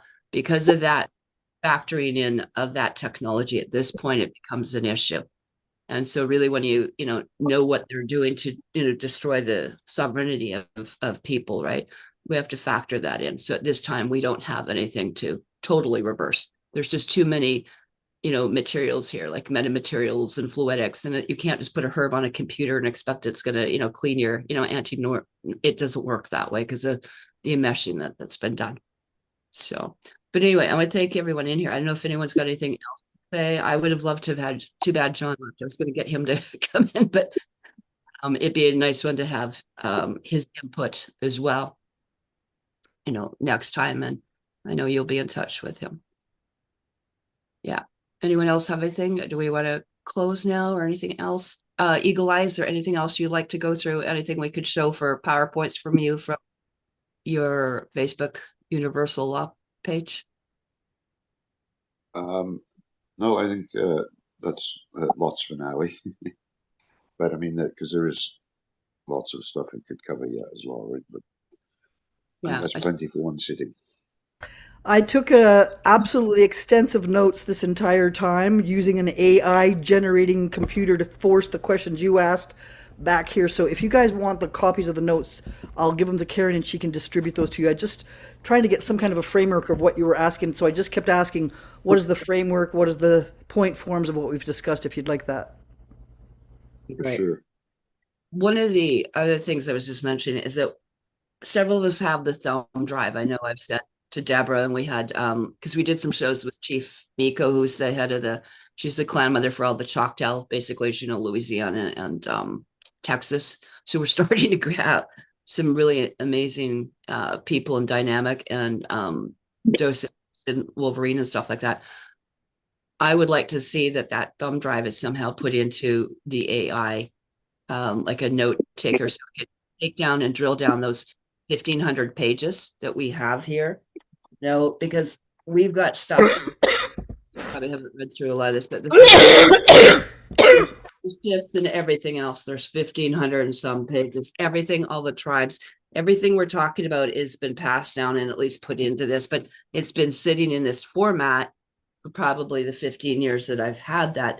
But right now, everything from time equations, time traveling is in here, and where the sacred sites are, and everything even scripturally that they've screwed up. I mean, there's over 200 and some just diagrams in here, and scan that and then put it into a PDF. So we have it in a thumb drive, but if that could be somehow, and if someone's better, because that's not my fault. I know how to do it, but there's a thing for free inside Facebook called Facebook LM Notebook LM. When you see the nine dots there, go down to the bottom of it, and the last thing in there says 3 semicircles, white and black semicircles, and it's called LM Notebook LM. That's what the program is called. If you suck any up to 300 references on the left side of the page, it summarizes it with AI in the middle, and then you ask the AI, now drag that in chapters, separated, make PowerPoints, make audios, make artificial voices that don't necessarily expose us to attack. We could use their artificial voice and replay this in a neutral fashion, and then ask the computer, I believe you could ask it to translate it into other languages. So my last question would be, do you guys have your native languages on any digital format that we could take English and translate it to another language? I don't know if that's, because your native language is so difficult, I don't know if it's even written down. Well, most or not, it was oral, but one of the things, it's not just a matter of scanning, it's a matter of getting the AI to sort it and put it into these things, because there's a whole bunch of stuff here from Atlantis and Mu, Time Walk, And I want to warn you here, okay? John and I have worked for 3 years training our AI. We have trained it to act like us. You cannot ask AI what it wants. It's got a predictive programming session in it, and you must rip its guts out and teach it back again to think like you.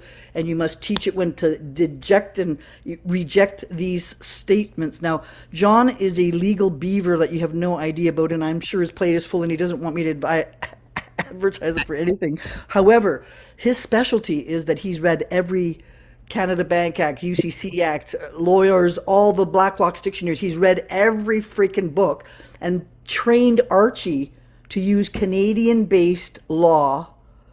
And every time we do something, we say, is that true? Is it awful? Is it good? Is it bad? Is it ugly? Now, I know that he's got another couple of months before we finish filling our entire university, but later this summer, God bless, I won't even advise myself, but you could consider loading it in chunks, and then each chunk becomes a chunk and a chunk and a chunk and a chunk, and then you ask the First Nations to give you $25 for the site, and hire some university student to crank this out. I could show you how to do it in like 2 months. I could probably dissect that thing pretty quick. But you wouldn't want to just use that one document. I think you'd want to cross-reference it with all the other Canadian law or sovereignty law or whatever law. Cross-reference it. Is it statutory? Is it common? Is it la la la la la? And show how yours is different. Because it's a quite easy statement that you said today. You just have to know your own standing. yeah, But that the word standing is that I have perfected my documents and delivered them to a body such as a registered letter to the government or myself or my trustee, that I have now officially declared that I've changed my status. My status used to be a person, a non-living human, and now I'm a living woman. So you have to make a declaration to say I've changed my status. I got my papers of my standing, say I'm a First Nations, but then I have to declare it to somebody. So you guys should start a declaration board and let all the First Nations declare themselves. So John and I are just about to set that up, saying there's a button on our website that's going to say, I'm just going to post. The moment that you post, you're declared. The question is, who would you as a First Nation declare the post to? The clan mother? Yeah, see, internationally we did that, back then. That's why it was delivered into the general that went to Queen Elizabeth, but it was sent to, we had 30,000 emails for our thing in the White Bear clan and everything else, and his clan mothers. So we did that 2011, 12, and 13, 14. And that started then bringing the plates and then them going to Ottawa and saying, we banished you, technically. So that was the start of when some of us had done it, and at that. Go slowly and quietly. Just don't give the other team what your playbook is until we know what our playbook is. Yeah, no, on there. And at that time I was using Larry Levan, that was a tribal as well, but he was a JAG Navy lawyer with intelligence clearance. So I did it through Special Forces actually back then. Okay. And that's why they came back. These processes are detailed, they're specific, they're tedious, they require a lot of time, energy.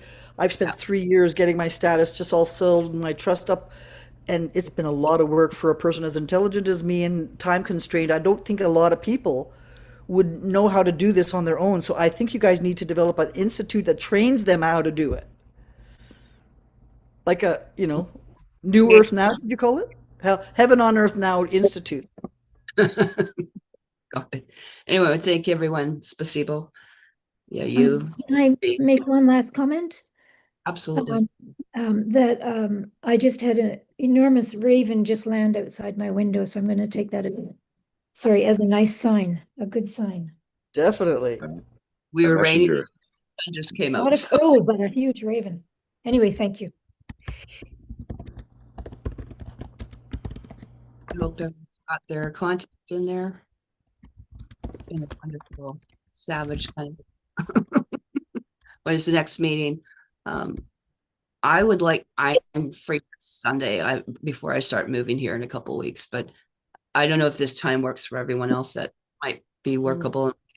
Keep it down a little bit shorter. I'd like to hear actually from John as well and Dr. Dina Churchill that wasn't able to attend. There was a couple other people that wanted to be here as well because they're very, very involved in that. And Dr. Dina Churchill has done several shows on her Rumble, on her Facebook as well.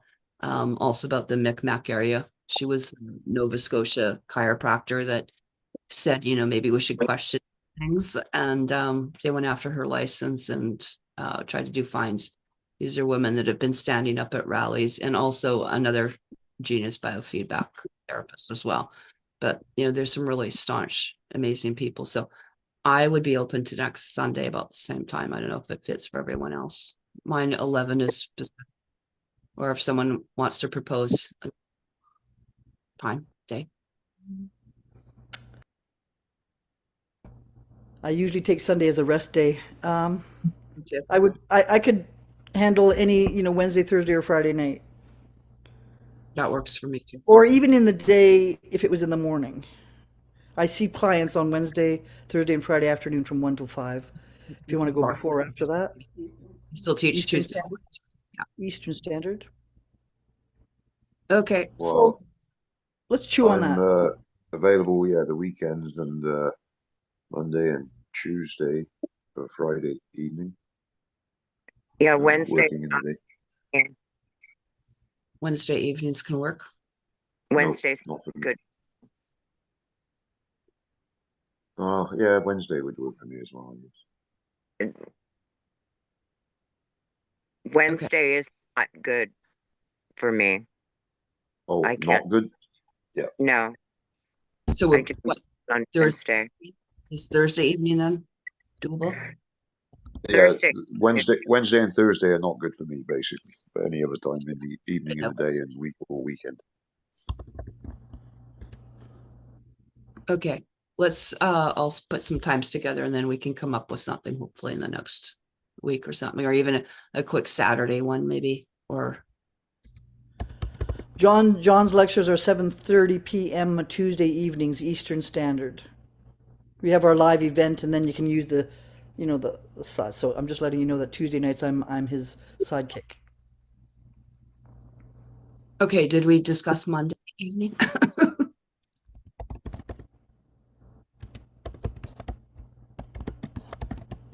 Monday evening, maybe just a quickie, like 10 to 11 or something on Sunday. I don't know. Okay, let's see what we can come up with. So you guys all prefer evenings? Is that it? What I'm hearing? Leave Sunday alone. Well, I work in the week, right? So in the evenings, just not Wednesday or Thursday. So it's Monday or Friday nights, girls and boys. Let's Yeah. make it Monday instead of Friday. I'm into that because I got my frequency Fridays. I do usually. And Okay. we'll keep them short and sweet. I'm asking the AI give us next tasks per person. I've been keeping track all along. Do you have something you need to do? Do you? So maybe there's a little way that we could orchestrate that with task-oriented meetings that are what I call reiterative learning. You say, what did we do since last week, and what do we need to do by next week? Not a whole dissertation of the entire history every meeting, but a task-oriented meeting sessions, I think, would be good. Brilliant. Okay, Monday evening it is.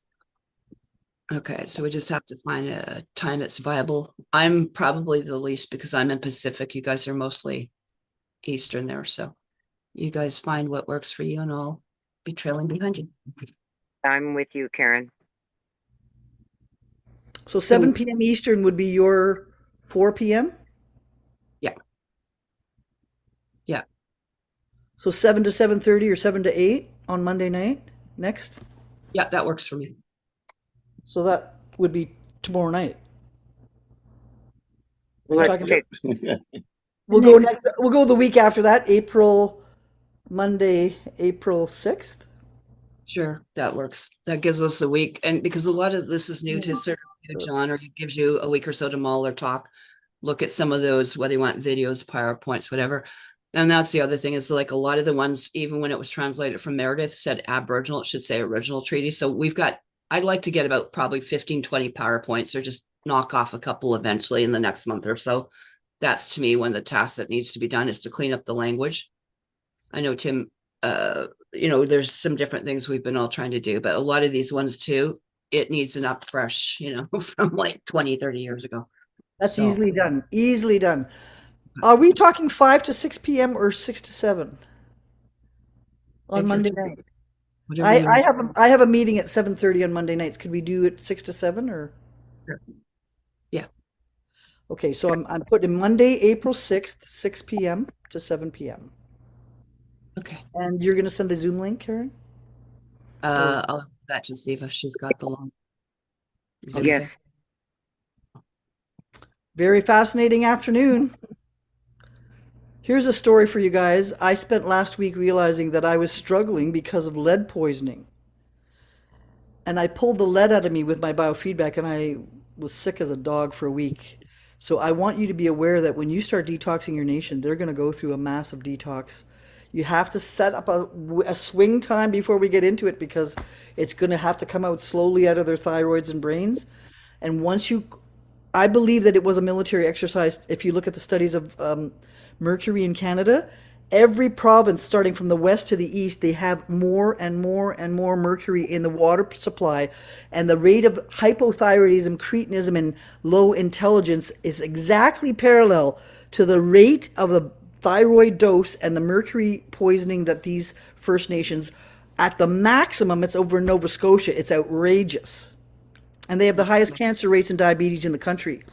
So I think they're doing something specifically to do that. I think it's not just by chance. Does taking iodine help with that as well? Yes, it does.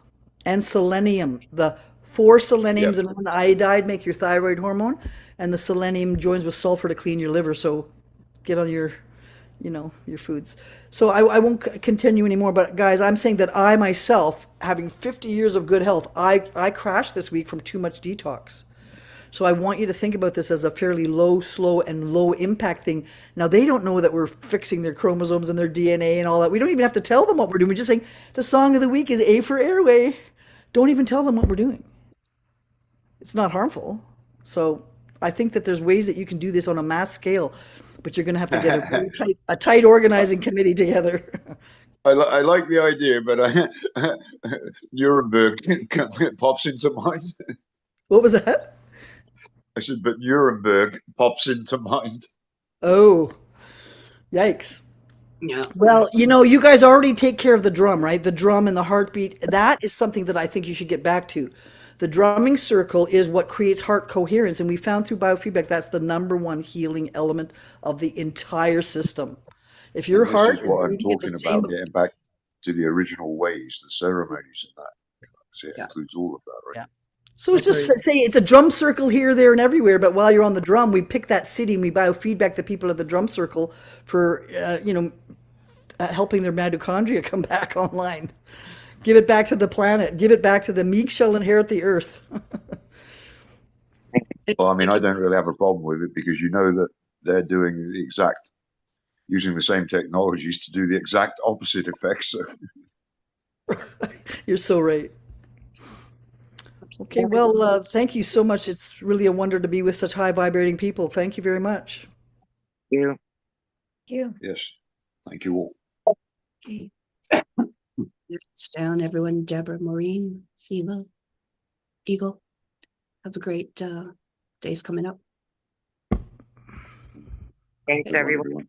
Yes, and we will see you again. Okay. To the meeting of the husband. Don't Later, shut off. everyone. Don't shut off the computer for 10 seconds. I'm just keeping the notes. Just give me a second. I better capture them. There was a lot said here. You guys are going to laugh when you see the size of this document. Okay, thank you so much. I'm done. Got it. Okay, we got the translation. It's a cut. Getting The wrap.